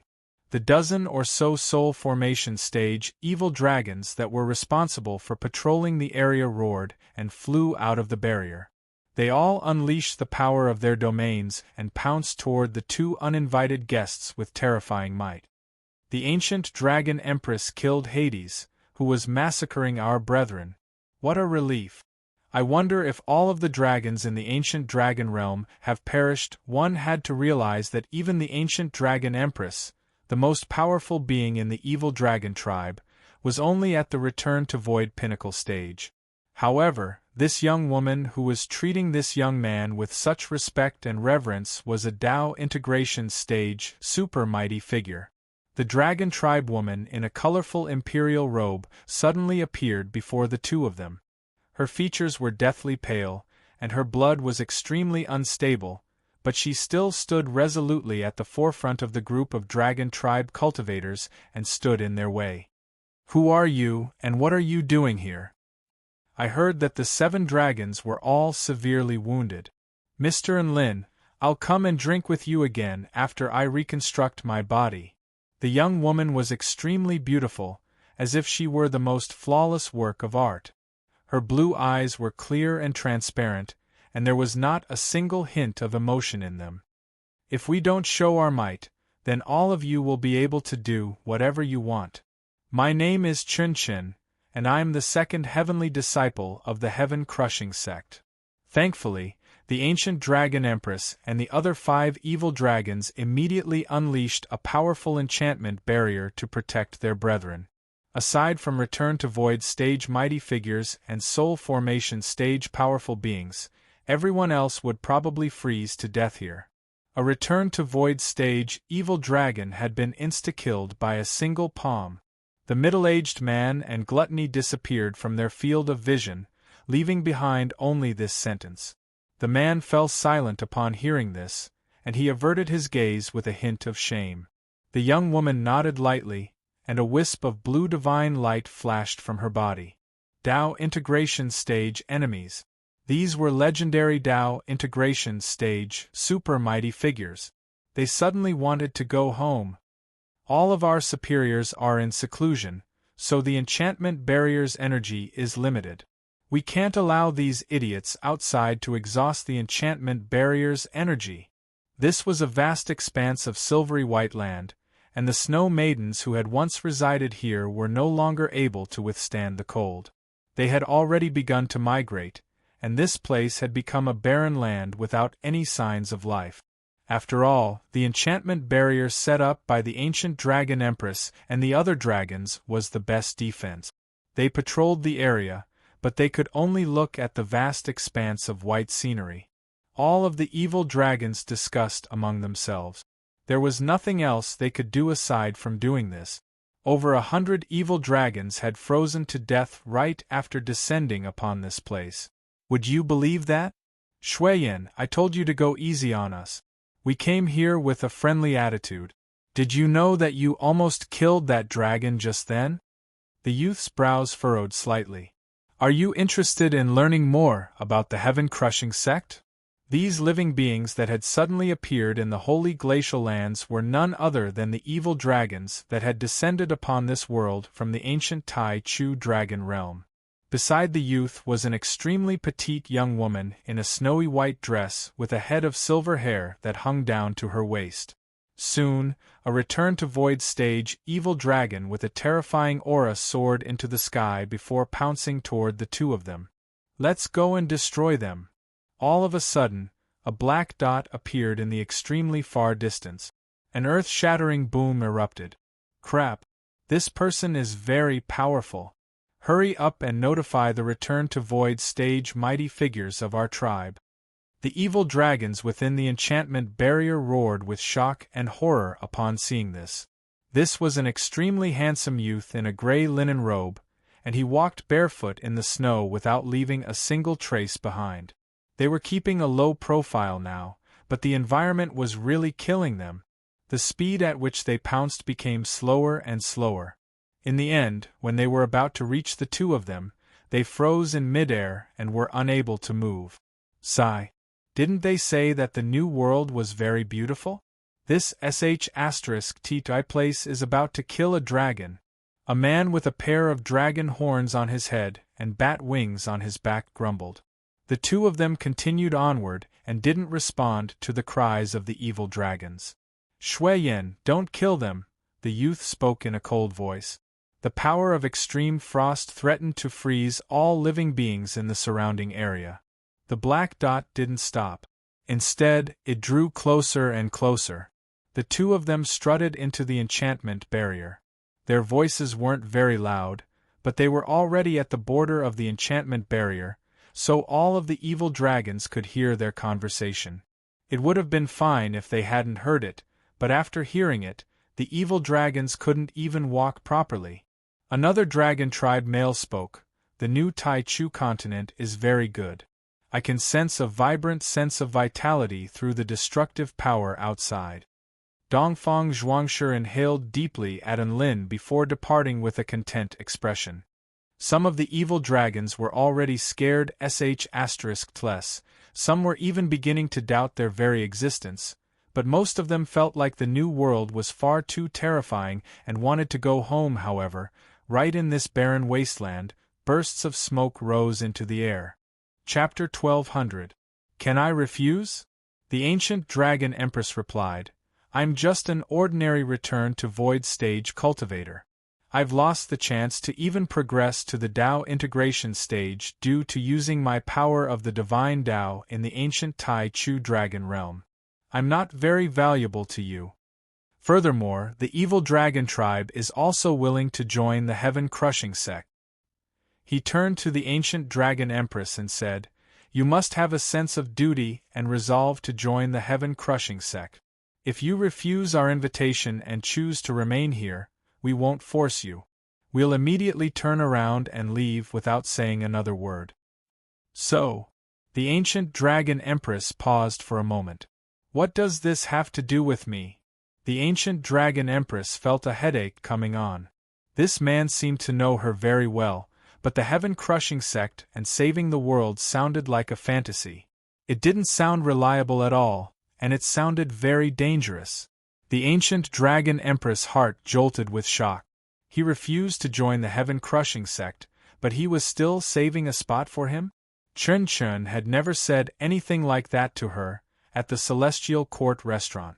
A friendly smile appeared on Chen Chen's face. "Ancient Dragon Empress, welcome to the heaven-crushing sect. You will be the fourth heavenly disciple candidate of the heaven-crushing sect. After you progress to the Tao integration stage, you will officially become the fourth heavenly disciple." And Lin was very angry. "Aren't you the evil-slaying sword? Can you give me a day to think about it?" This was a very long day. If there was a chance to continue pursuing the Tao, who would give it up? The ancient dragon empress was also weighing the pros and cons. Huff huff. "Giant Enlin, what's wrong with your sword?" Tina grumbled in a tender voice. Enlin abruptly jumped to his feet. "What? It's rebelling?" She spoke in a cold voice. "If that's what you're worried about, I can help you get rid of all of your problems and restore your ability to the Tao integration stage." All of the 20,000 evil dragon tribe living beings gathered together and engaged in a heated discussion. Little Xie, stop messing around. Little Xie was also sprawled out on the table with her arms crossed and her chin resting on her palms. She looked at the jumping up and down Tina with a pair of dead fish eyes. "I'm really not messing around. The evil-slaying sword has its own thoughts and is moving on its own this time." He pointed at the ancient dragon empress with a smile as he spoke. "You were able to take advantage of the right circumstances to forcefully open up a passageway between the two worlds and destroy the ancient Tai Chu dragon realm, so you already possess the aptitude to crush the heavens. Our heaven-crushing sect needs you to save this world with us. You have to ask little Xie about that." Enlin played with the ice god dart in his hand and tried to fuse his Yin god power into the ice god dart. He actually achieved a perfect fusion. Enlin laid on the table and studied the ice god dart as he spoke. Tina was panting heavily as she lay on Enlin's shoulder. Her semi-transparent golden wings were trembling uncontrollably, and it was clear that she was extremely fatigued. "What the hell was that?" Shui Yen shook her head upon hearing this. "I'm the heavenly disciple of the second heavenly disciple. They can choose to join the heaven-crushing sect and become a peripheral power of the heaven-crushing sect, or they can choose to develop on their own. Our heaven-crushing sect never oppresses any living beings," Chun Chun said in an indifferent voice. Furthermore, if the world was really as Chun Chun had described it to be, then she also wanted to make this world a better place. It lay down beside little Xie with an obedient expression on its inky black blade. If it weren't for the fact that these two were far too powerful to mess with, she would have thought that she had encountered some kind of swindler. The ancient dragon empress fell silent. Tina was scurrying around in a room with a black shadow following closely behind her like a shadow. The black shadow exuded an intimidating aura. It was the evil-slaying sword, as if it wanted to slash her down with a single strike. After messing around for a while, the evil-slaying sword finally stopped. "Don't worry, I'll tell you about the uniqueness of our sect." All of the evil dragons couldn't help but let loose cries of surprise upon hearing this. All of the powerful beings also expressed their own opinions. She pursed her luscious lips and said softly, "If I join your heaven-crushing sect, my evil dragon tribe, the fourth heavenly disciple?" The ancient dragon empress shook hands with Chen Chen. "If you're the second heavenly disciple, then is Ms. Shui Yen the third heavenly disciple?" All of the evil dragons faltered upon hearing this. "Of course. Shui Yen and I will wait for your reply outside." Chen Chen's voice was warm as he nodded.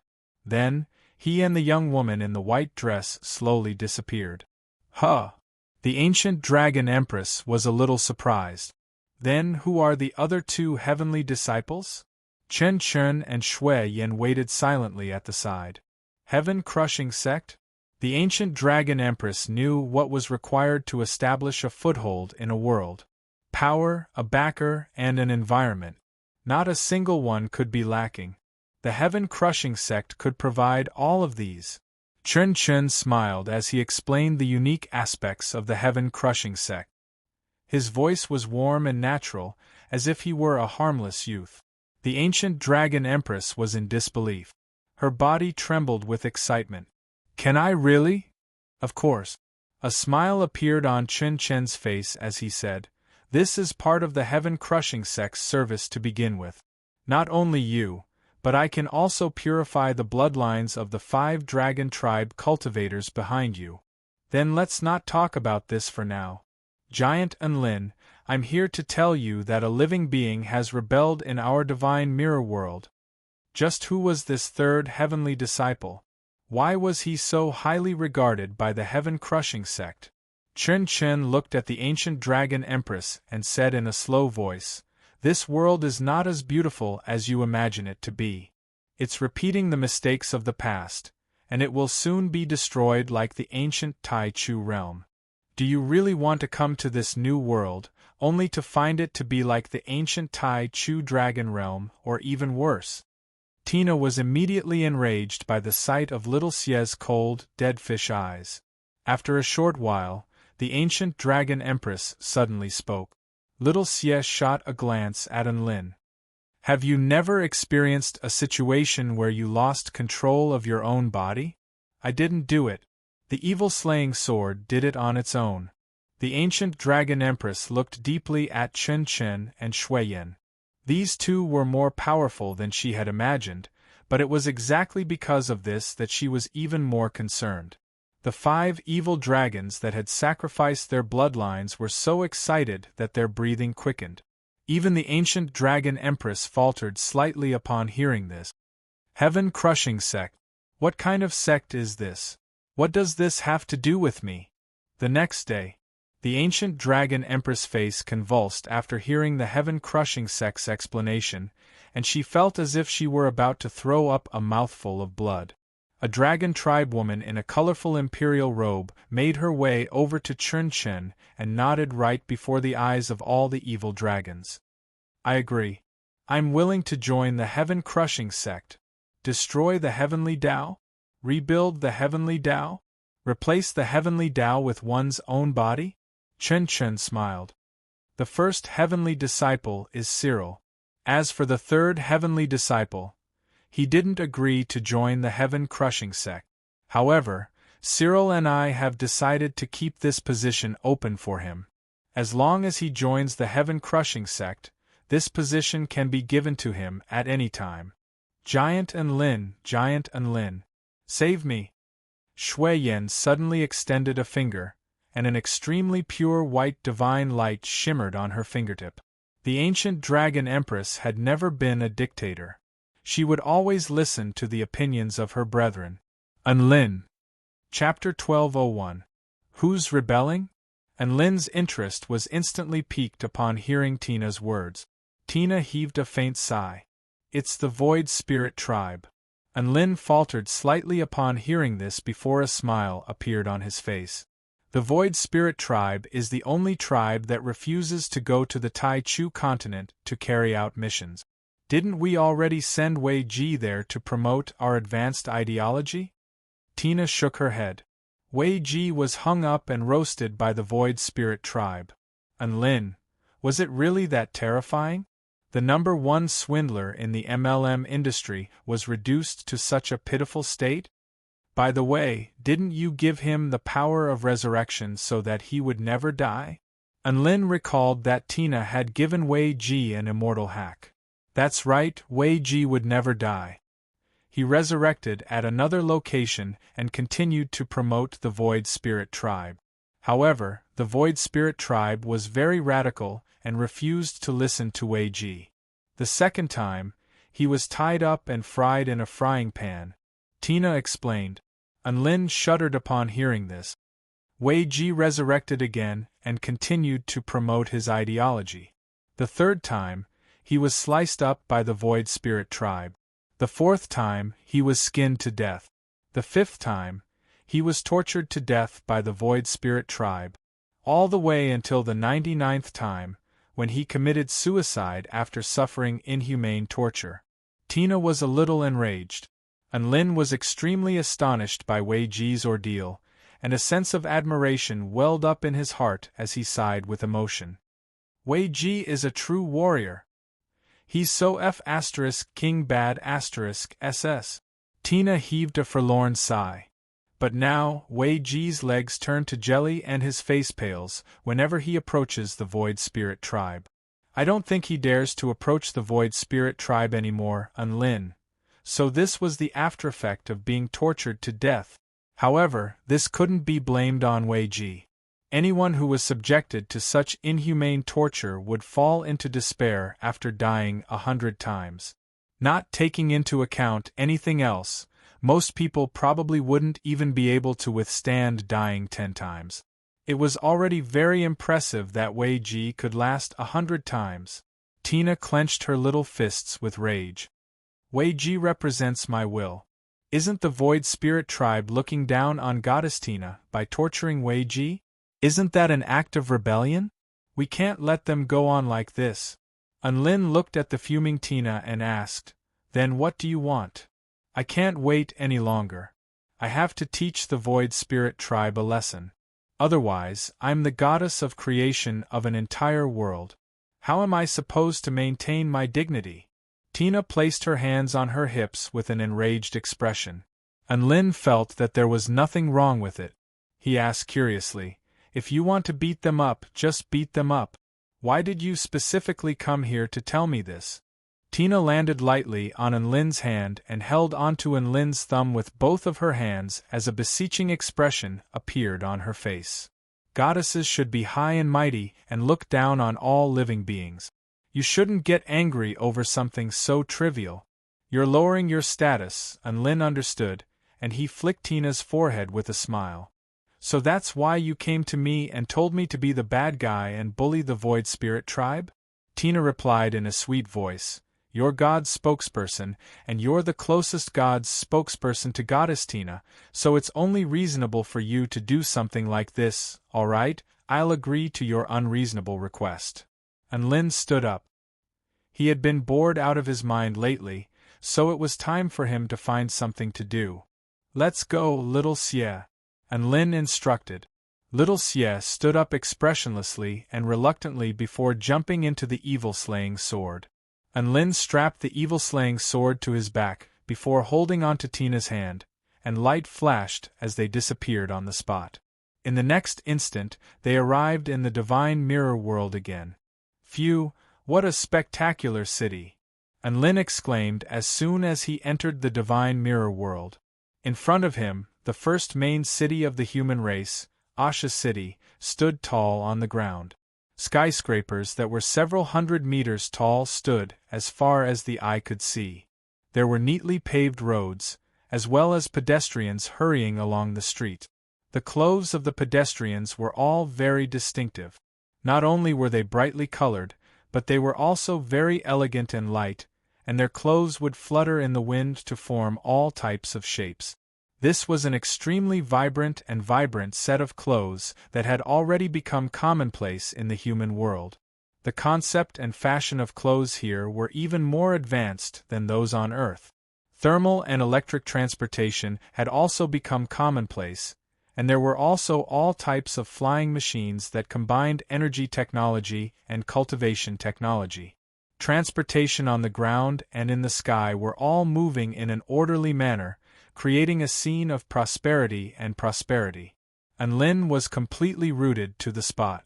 Was this the human civilization in the divine mirror world? If it weren't for the fact that Tina was hovering beside him, he would have thought that he had arrived in the future. You're very surprised, right?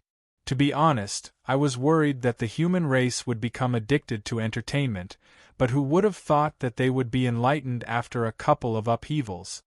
They launched the third industrial revolution and perfectly fused technology with cultivation, thereby bringing about a new era of human progress. All of their inventions and creations are coming one after another, and I'm getting dizzy just from looking at them. There was a hint of complaint in Tina's voice, but there was a hint of pride in her eyes. Their rate of progress is the fastest among the 11 intelligent races. Life technology has developed rapidly, and they've even developed a type of medicine that can lower the threshold for cultivation, thereby allowing living beings who don't have the aptitude to cultivate to become immortals. Originally, only 10% of the human population could cultivate, but now, that number has increased to 30%. Even if they can't cultivate, they can use all types of cultivation systems and medicines to enhance their physiques and extend their lifespans. The average lifespan of the human race is now as high as 250 years. Unlin was astonished. 250 years? That's a very auspicious number. Cultivators, scientists, and entertainment stars are the three most popular occupations in the human race. Tina was extremely familiar with the human race.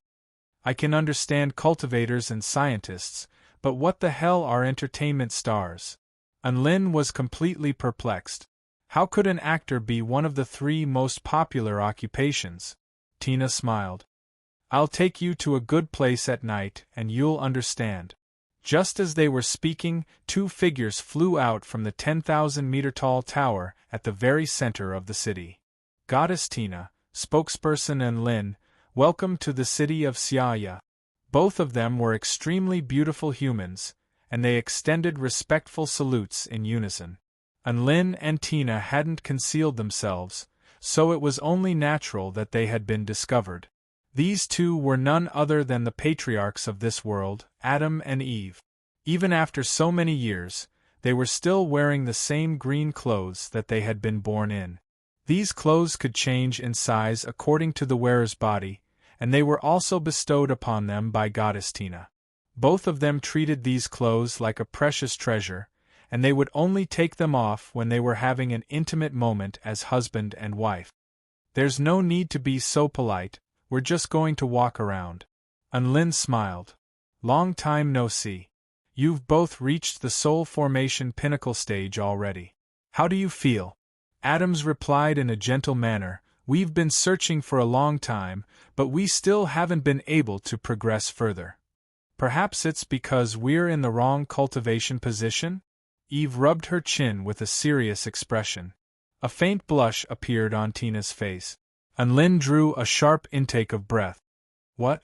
Dual cultivation? Wrong position? You want to make breakthroughs through dual cultivation? Is that a problem? Adam and I have a yin domain and a yang domain. Only by combining yin and yang can we reach the pinnacle of cultivation. We're a perfect match made in heaven. Under such circumstances, what else can we make breakthroughs other than through dual cultivation? Eve explained. They were already an old couple, so there was no need to hide anything. Unlin was caught off guard, and he was feeling a little uncomfortable. Right at this moment, Eve asked with an expectant expression, Spokesperson Unlin, you're extremely powerful. Would you be able to give me some guidance on dual cultivation with Adam? Unlin drew a sharp intake of breath as he stared at the two of them with astonishment etched on his face. Give them some guidance on dual cultivation? Were they going to watch their live stream and then give them some advice? That was way too King exciting. Chapter 1202. You guys can explore on your own. I still have some business to attend to, so I won't disturb you any longer. Unlin looked at Adam and Eve with a disdainful expression before grabbing onto Tina's little hand. Little nah.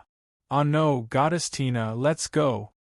Tina faltered slightly before unleashing a spatial spell technique to teleport the two of them away.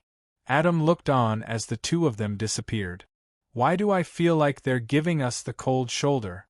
Eve, it's all your fault for being too direct.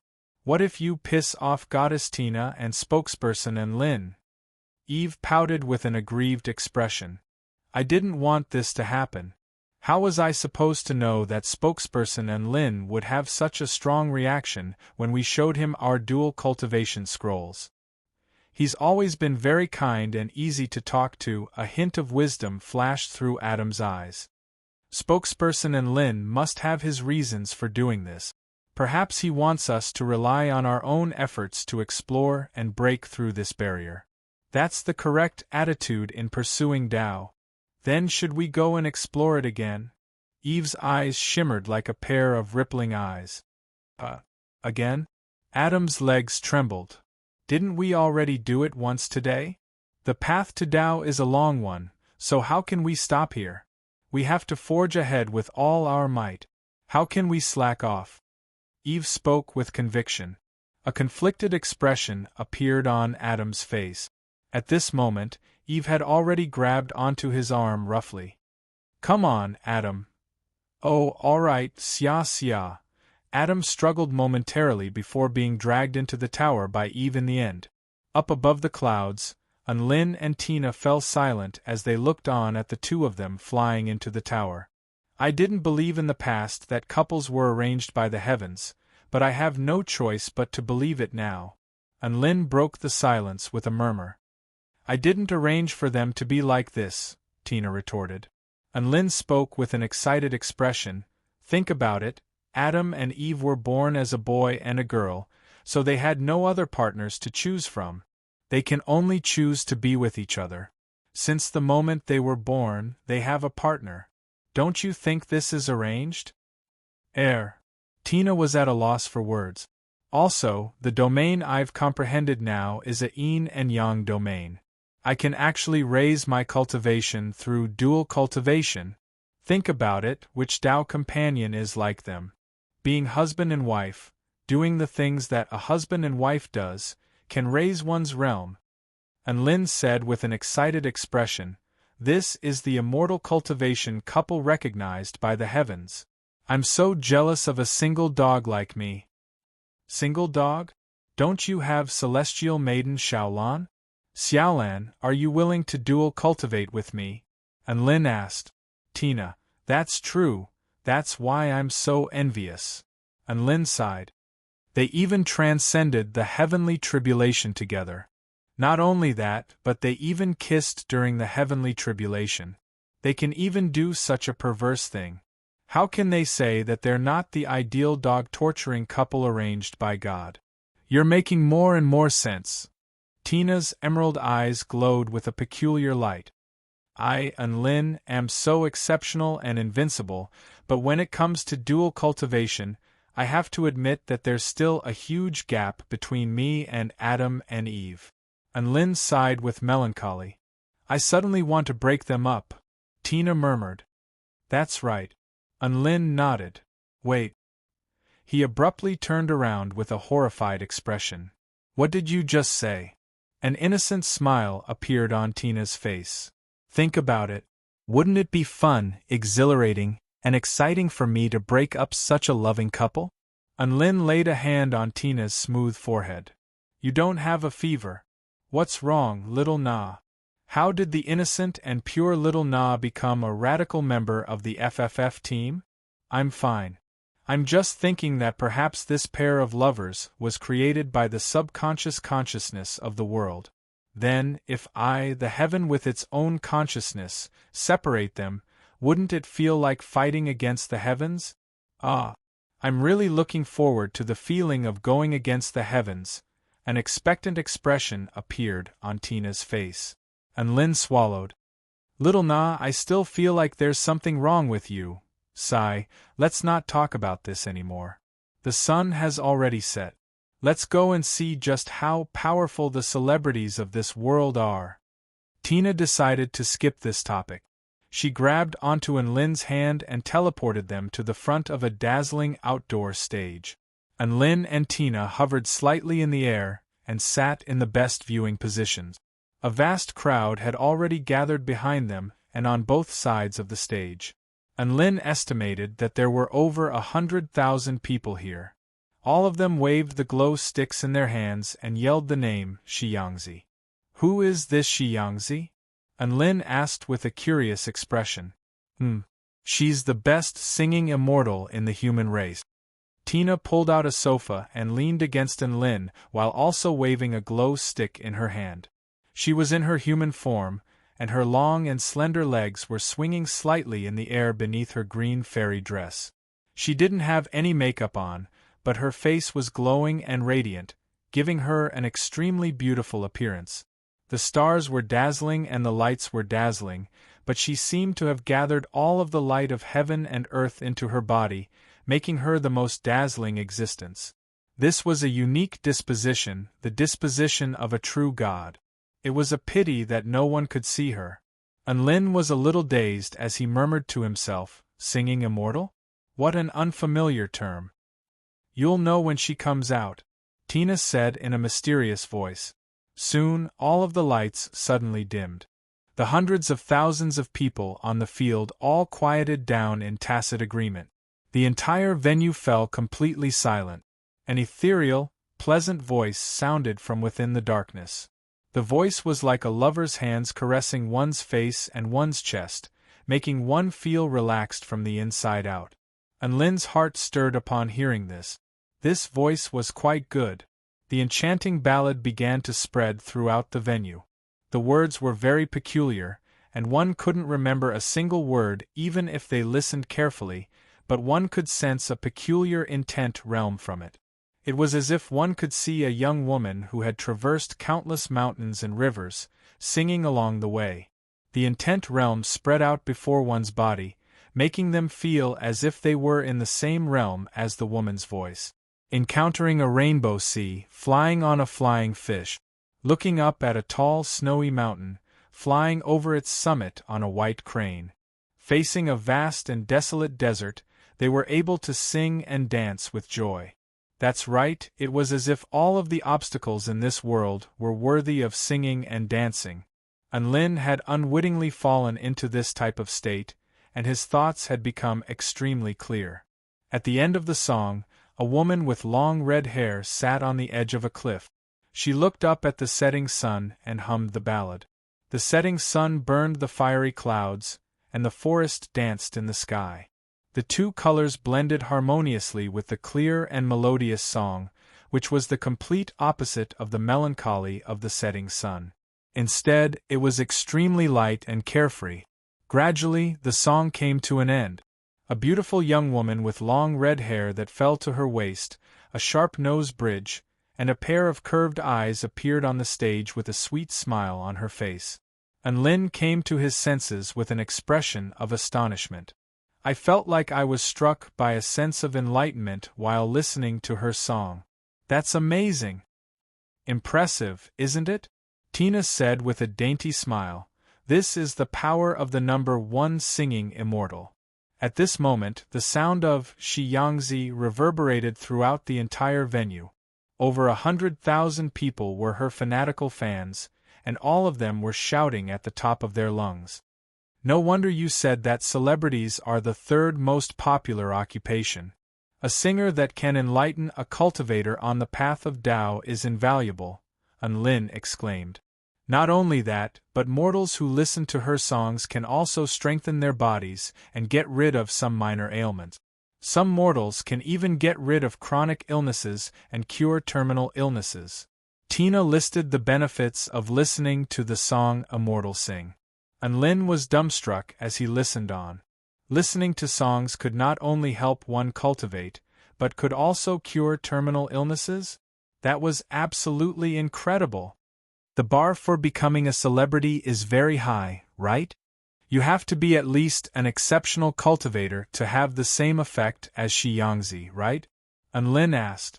Tina wagged a finger with a faint smile. No, take Shi Yangzi for example. She's only a mortal who can't cultivate. Lin. Chapter 1203. How could this be? How could a mortal be able to do this? Lin was in disbelief. At this moment, Shi Yangzi was already waving her little hand at the audience. Long time no see, everyone. Which song would you like to hear next? Yell out the name of the song, and I'll choose the one with the most support. Shi Yangzi extended the microphone to the audience of over 100,000 with a dainty smile. Immediately afterward, over 100,000 people began to yell out different song titles. 10 seconds later. Alright, I got it. The song with the most votes of 35,782 is First Experience in Love. Shi Yangzi stood on her tiptoes, and countless dazzling lights shone down on her. Her clothes transformed into a pure white princess dress, and she spun around on the spot with her red hair dancing in the wind, and her white dress blossoming like a white lotus. The music also began to play at this moment. Unlin turned to look at Tina with shock in his eyes. You said she's immortal? Just the fact that she was able to obtain a single-digit number of votes from over 100,000 people was not something that a human could do. At the very least, one would have to be at the soul formation stage to be able to determine this with their divine sense. There's a type of technology known as the quantum sound processor. Tina pointed at the little earbud in Shi Yangzi's left ear. That thing has a lot of functions. Unlin's expression faltered slightly upon hearing this. Shi Yangzi's first experience in love was very pleasing to the ears. Listening to the song made one feel as if they had found the feeling of their first love. Don't ask Unlin why he felt this way. This was the concept behind the song. After the song concluded, another wave of cheers erupted from the audience.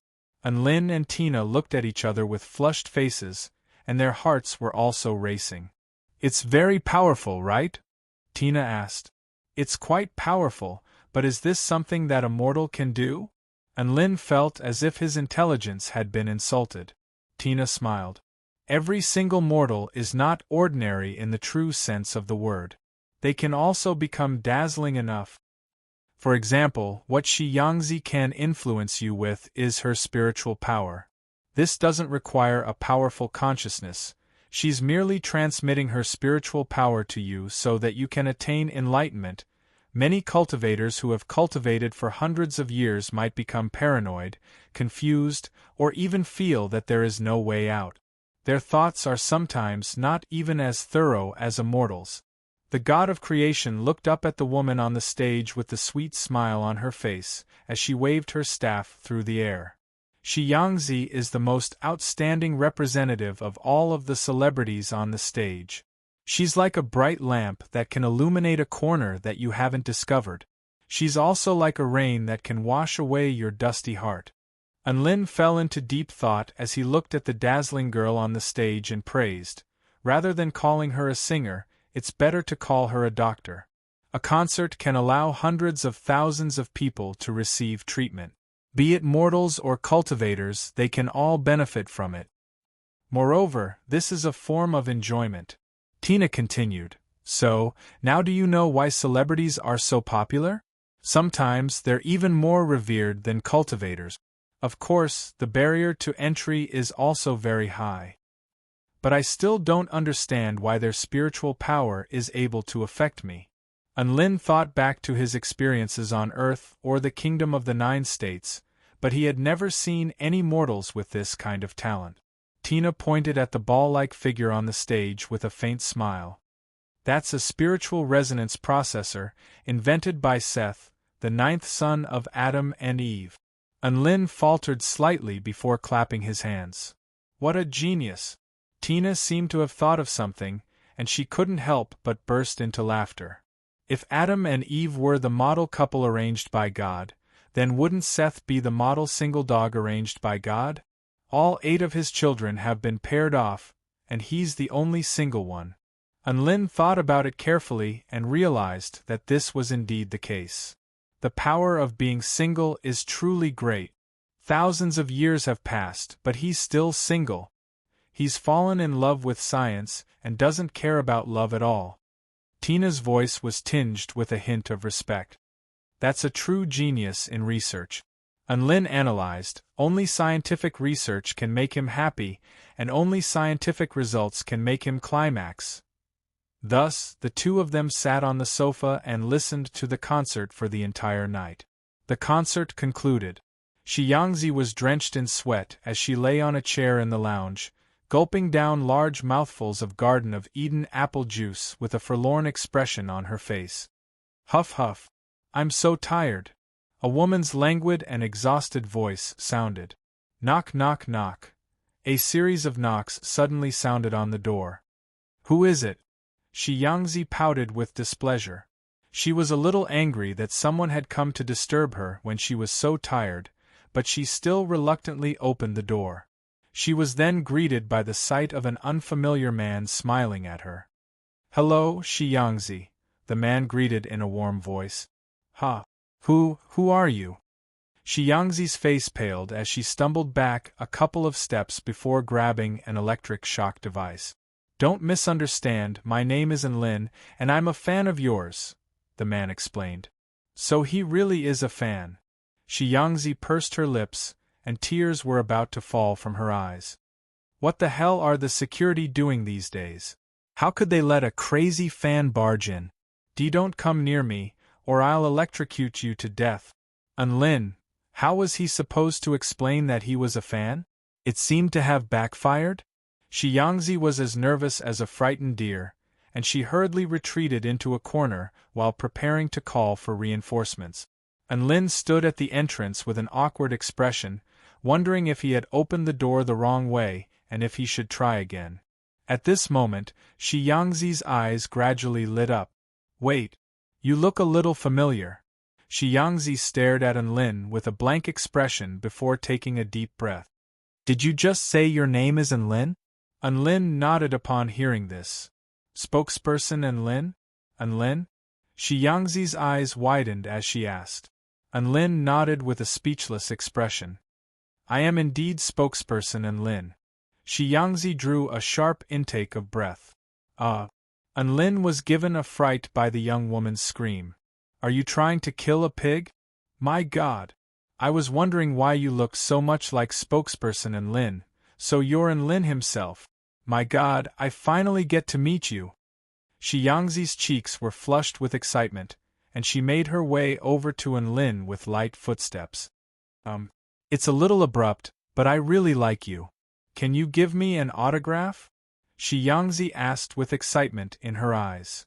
What a coincidence, I actually wanted an autograph from you as well, Enlin replied. Everyone instantly fell silent. Shi Yangzi patted her little chest and finally managed to catch her breath. My God, spokesperson Enlin wants an autograph from me? I'm not dreaming, am I? This is not a dream. You sing really well. Oh, and I want 2 autographs. The 2 of them exchanged autograph. Prior to departing, Enlin gave a low-rank spirit fruit to Shi Yangzi. This fruit could extend one's lifespan and significantly enhance one's constitution. The bright moon hung high in the sky. Enlin and Tina stood in midair with an autograph in each of their hands. Who would have thought that Shi Yangzi would be able to sing so well? Even your autograph is so beautiful, Enlin praised. Hee, what a wonderful night. Tina put away the autograph with an elated expression. What do we do next? Enlin stroked his chin. By the way, what did we come to this world for? Everyone suddenly fell silent. Tina and Enlin looked at each other with thoughtful expressions. The Void Spirit Tribe is rebelling. Tina let loose a cry of surprise. Enlin's expression shifted. Then what are we waiting for? Hurry up and do something. The 2 of them had almost forgotten what they were supposed to do after arriving at human territory. Tina immediately unleashed a spell technique to instantly teleport the 2 of them to Void Spirit Tribe territory. Chapter 1204. I didn't come here to convince you that I'm God's spokesperson. Another earth-shattering boom erupted. Boom, boom, boom. The Void Spirit King chortled with glee as he stood up. Destroying and devouring the 10 intelligent tribes is the mission and responsibility of our Void Spirit Tribe since ancient times. With the blessings of the goddess, we are one step closer to our great goal. The Poison Spirit King has made his move. He is a super powerful being at the Soul Formation final stage and possesses a unique Poison Dragon Drill.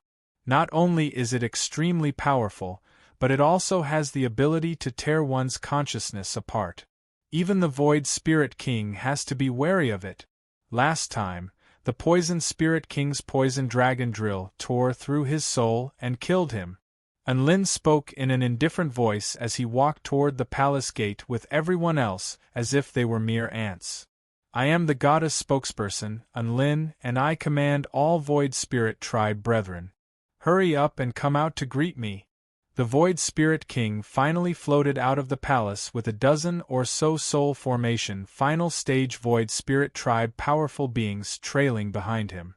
When the divine flame palm disappeared, the Poison Spirit King had already disappeared.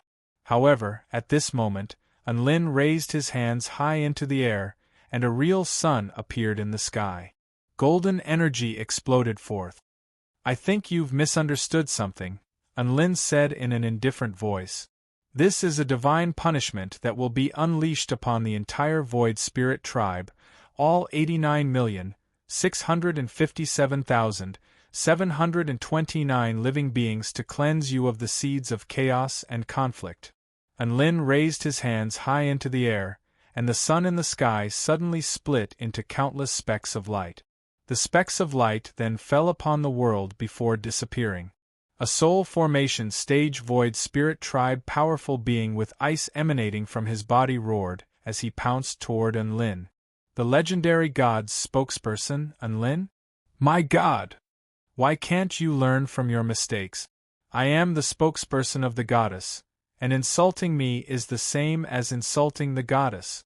Why must I use this method to prove myself? All of a sudden, a ball of golden flames ignited in the hearts of all the Void Spirit tribe powerful beings. Ha ha ha ha! We only worship the goddess, only the heavens. No living being can replace her. Even if you really were sent here by her, you can't replace her. The Void Spirit King's voice was firm. Even if you kill me, I won't change my mind. Our clan's territory shrank from 3,700,000 square kilometers to 3,500,000 square kilometers last year, a reduction of 200,000 square kilometers. Now, it has only shrunk by 150,000 square kilometers in a year, a significant decrease. The light of hope is right in front of us. This was the largest main city of the Void Spirit tribe, and hundreds of thousands of Void Spirit tribe living beings all turned toward the direction of the king's palace, where flames were soaring into the sky. It was a chaotic and twisted land. Colors were changing in the sky, and strange songs were drifting in the air. Black shadows were faintly discernible, strange and ethereal. All of them had heard of spokesperson Unlin's fearsome reputation, but this was the first time this legendary spokesperson had ever set foot in the Void Spirit tribe's territory. It's not your fault that you didn't respond to the goddess' call to fight in the other world. However, the goddess said that she wanted peace, but you launched a frenzied war against the other tribes. The goddess sent Wei Ji here to exchange ideas, but you tortured him to death 99 times. The dazzling flames were like a sun, illuminating the entire main city. Some of the undead that were afraid of the sun were already trembling in fear in a corner. Screams and roars of horror erupted from the Void Spirit tribe living beings. On top of a huge palace made entirely out of the bones of the undead, a soul formation stage Void Spirit tribe powerful being was flattened with a single slap. Scorching divine flames melted the ice on its body, and it was incinerated into wisps of smoke amid a heart-wrenching cry of anguish. The crystal skull grinned. Wiki, who faked the goddess's command, doesn't dare to approach us anymore. This is another huge victory for us. The Void Spirit King's expression shifted drastically upon hearing this, and a dozen or so powerful Void Spirit tribe living beings let loose cries of surprise and excitement. All of the Void Spirit tribe living beings' expressions shifted as well. Unlin remained expressionless as he unleashed another slap toward the inky black drill. The palace's formation was broken. Insult the messenger of God. Die. Unlin waved a hand through the air, and divine flames materialized into a palm that slammed toward the Void Spirit tribe powerful being. A man enshrouded in divine flames strode toward the palace. His fearsome power had finally intimidated some of the Void Spirit tribe living beings. Your spokesperson Enlin? The Void Spirit King stared at Enlin with its 100 eyes. That's me. Seeing me is like seeing the goddess of creation. Hurry up and pay your respects. Enlin clasped his hands behind his back with a disdainful expression. The Void Spirit King and all of the Void Spirit Tribe powerful beings' expressions shifted slightly upon hearing this.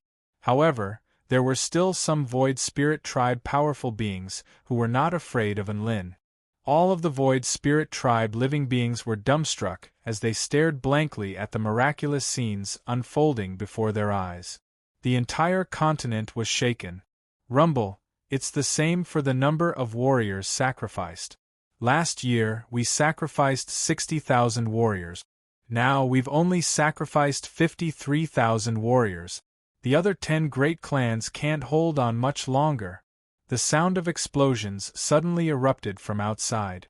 Goddess bless us, this is really a joyous occasion. The Void Spirit King cocked its head to the side in confusion.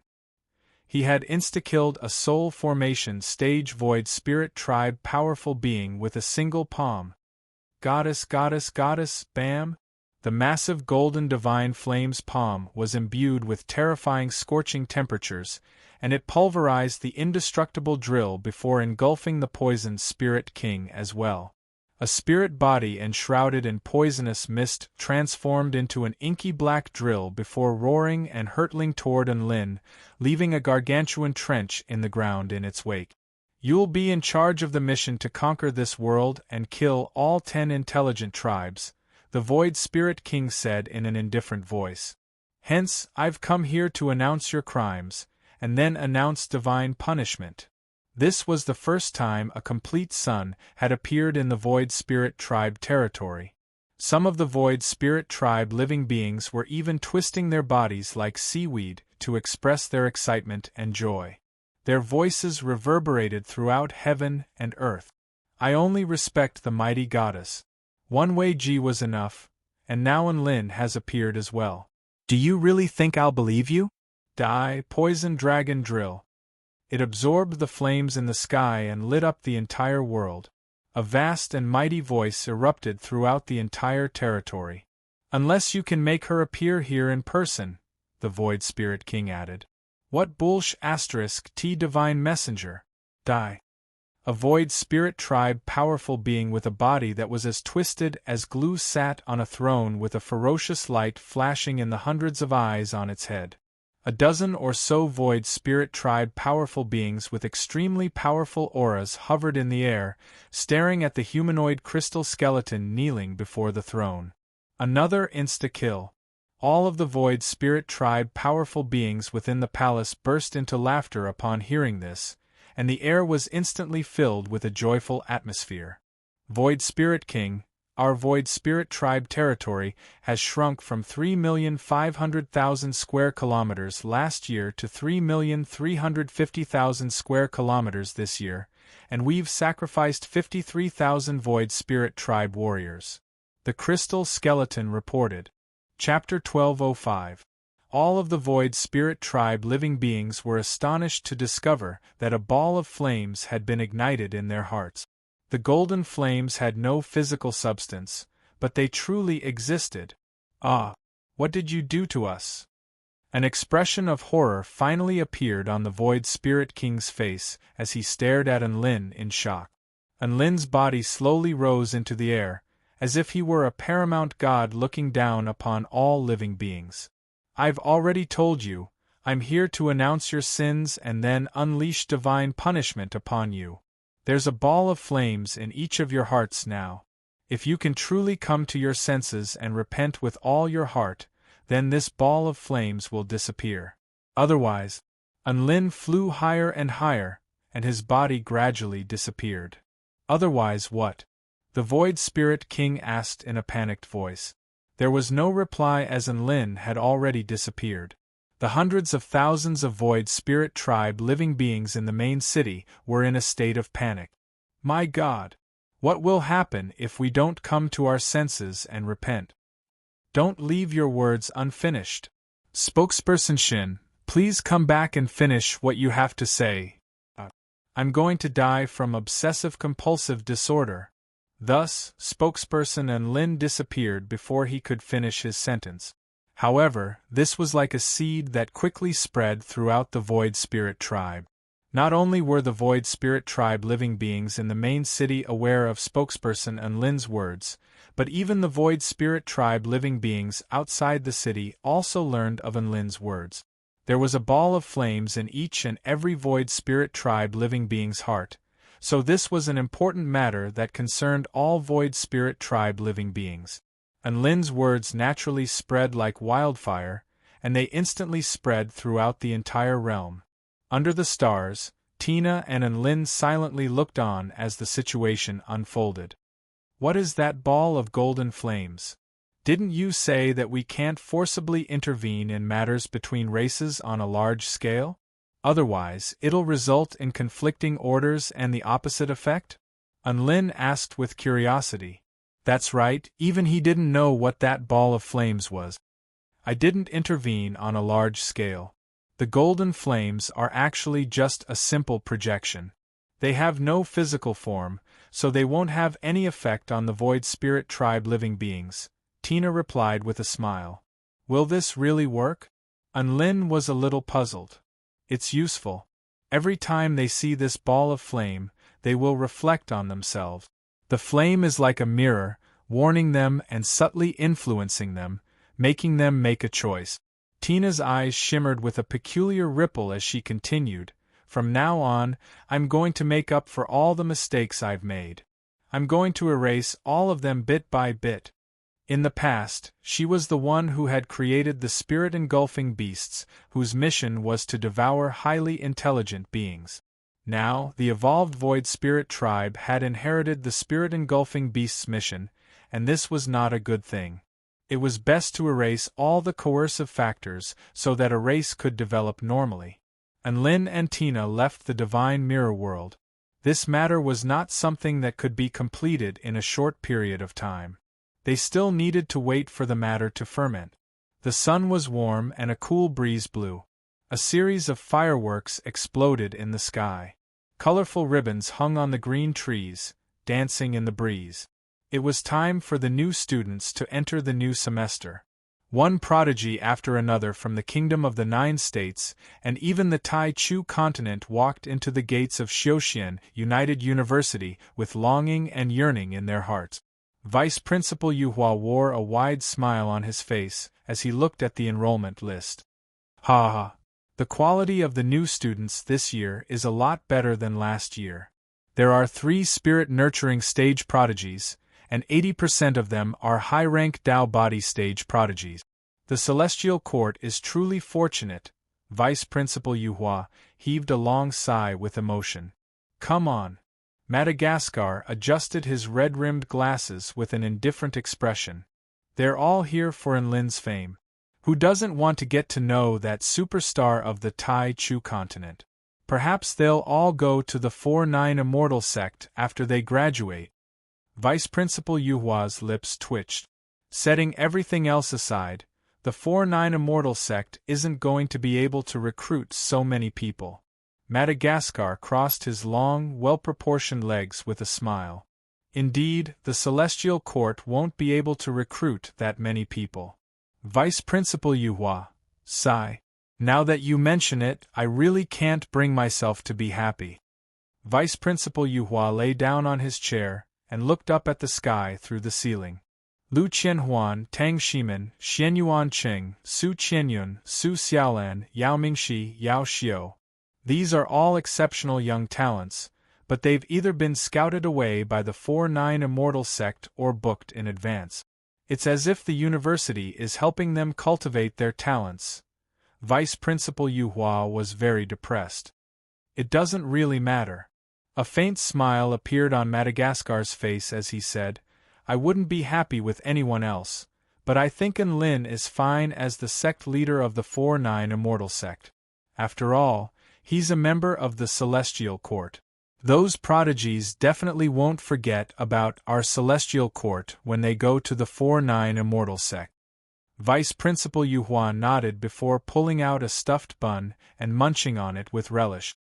It's just a pity that I won't be able to eat such delicious stuffed buns after he leaves. Chef God and Lin's restaurant will be open for business as usual, Madagascar said. I don't have any money. I'm not one of those immortals from the celestial court who have a mine. I'm just an ordinary principal who doesn't have the fortune to enjoy supreme cuisine. Vice Principal Yuhua rolled his eyes. All the new students were enrolled. They didn't ask where their dorm rooms were. Instead, they asked, "Where's Senior and Lin's dorm room? Where's Senior and Lin's dorm room?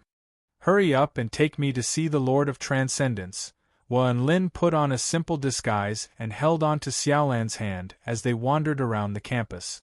As he looked at all the fresh-faced students, he couldn't help but sigh with emotion. He wasn't just a legend in the school anymore. He felt like he had become the most popular person in the school. If he accidentally revealed his true self, he would be surrounded by a crowd of people. "Look, Lin, this is the place where we first met." Su Xiaolan pointed toward a large, lush tree outside the gate. Lin stared at the tree, and it felt like the events of 4 years ago had just happened yesterday. He smiled. "That's right, that was the first time I saw a celestial maiden, and the first time I spoke to a celestial maiden." A faint blush appeared on Su Xiaolan's face upon hearing this, and she harumphed lightly, as if she was blaming Lin for his glib tongue. However, the smile on her face betrayed her thoughts. She suddenly said, "That's right, I even heard someone say woof woof twice. At the time, I was thinking that that person was like a dog." "Lin, how can you still remember such trivial matters?" "First encounters are very beautiful and unforgettable," Su Xiaolan gloated. Lin held on to Su Xiaolan's soft hand and raised it with a smile. That person was indeed like a dog, but he wasn't a single dog. Instead, he was a loyal and vicious dog that would stay by your side for the rest of his life. Su Xiaolan's mouth gaped open as she stared blankly at Lin.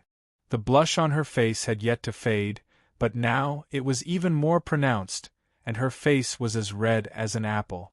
After being bombarded by Lin's words, Su Xiaolan was finally defeated once again. Chapter 1206. What was a vicious dog? If anyone dared to bully Su Xiaolan, Lin would pounce on them and bite them to death. Su Xiaolan was extremely tempted by Lin's words, and she walked forward with her head lowered while holding tightly onto Lin's hand. "Whether or not your words are true depends on your actions." Lin chuckled, but he knew that she was being stubborn, so he didn't respond. At this time, it was futile to say anything. All he had to do was accompany her.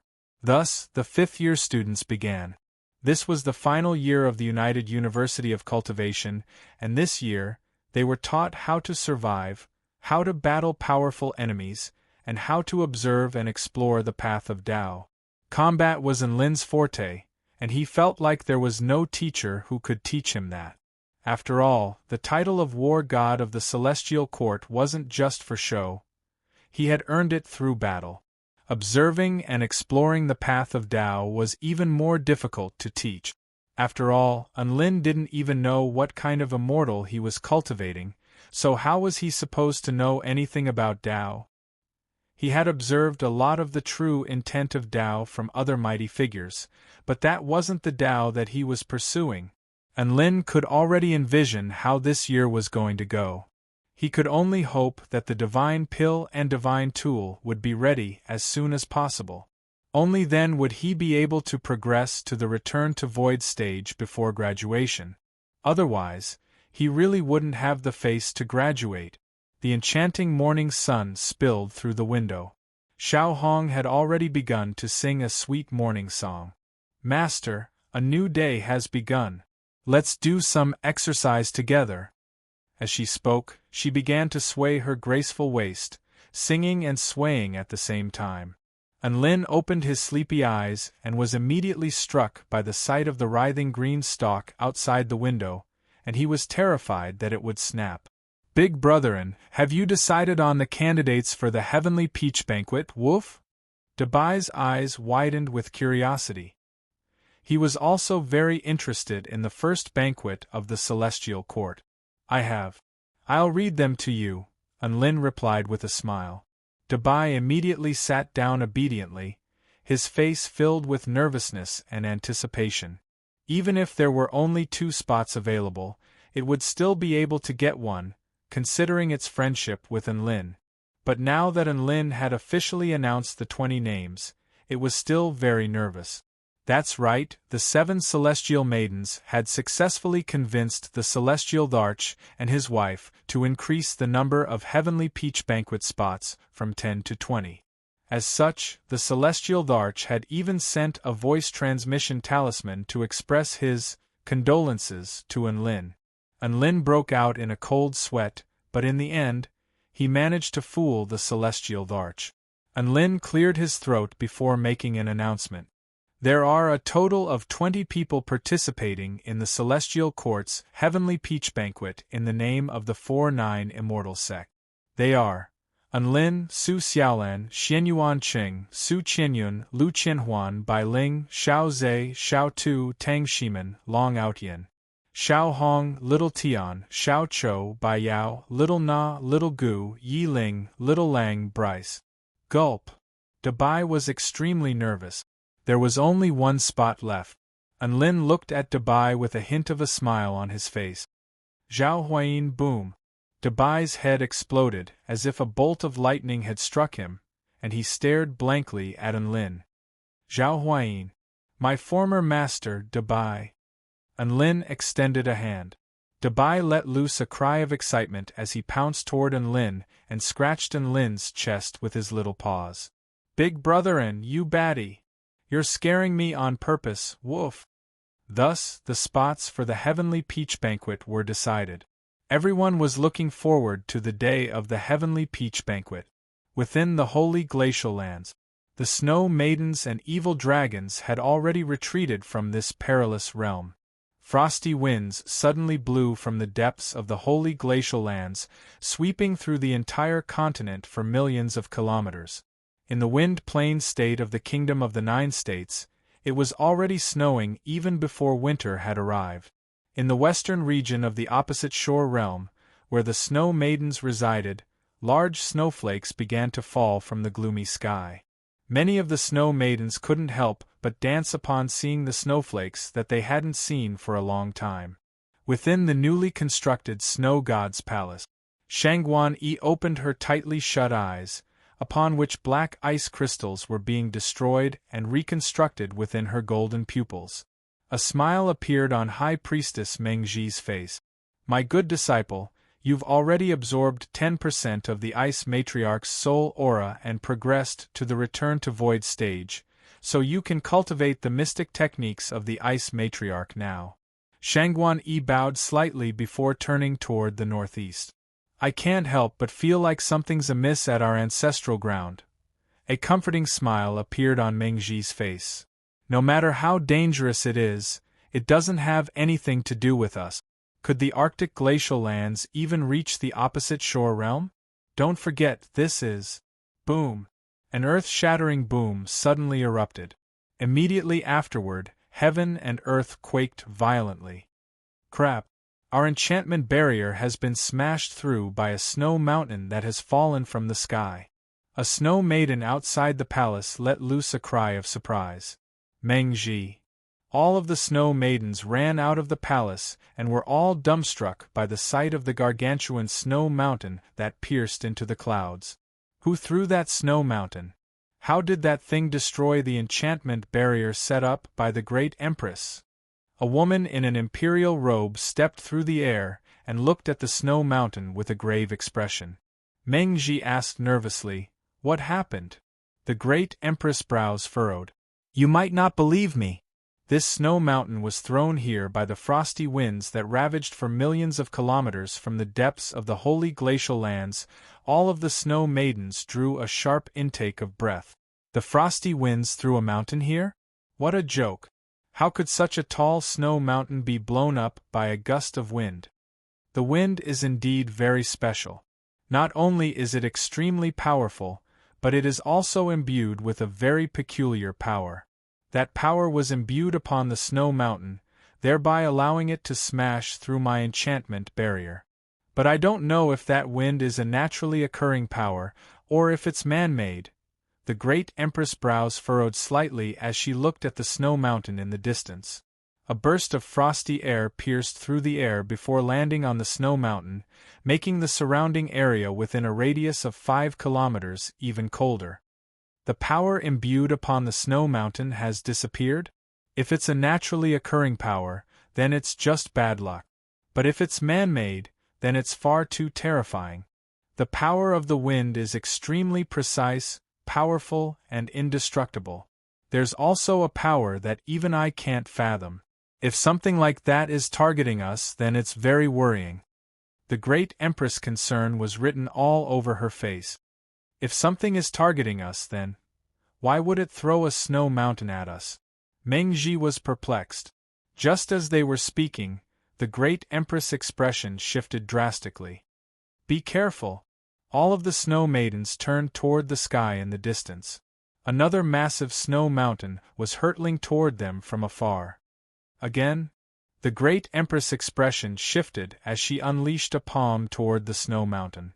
A massive palm imbued with her power of the divine Tao encompassed the entire snow mountain for several dozen kilometers, as if it were trying to send it flying with a single palm strike.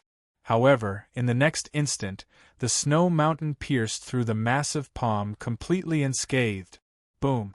In the next instant, the snow mountain crashed through the enchantment barrier before crashing into the snow maidens' territory. Some of the snow maidens who didn't have time to escape were forever trapped beneath the snow mountain. All of the snow maidens stared blankly at the scenes unfolding before their eyes. Even an idiot would know that this was no coincidence. They had definitely been targeted. Right at this moment, a few more black figures appeared in the distance, and they grew larger and larger as they drew closer and closer. Another snow mountain. Run! The great Empress yelled, and the sound of retreat echoed throughout the entire Snow Maiden territory. All of the Snow Maidens fled in panic, but one snow mountain after another continued to crash down upon the Snow Maiden territory. This was another devastating disaster. The pitiful Snow Maidens had no choice but to continue fleeing toward the inner regions of the opposite shore realm.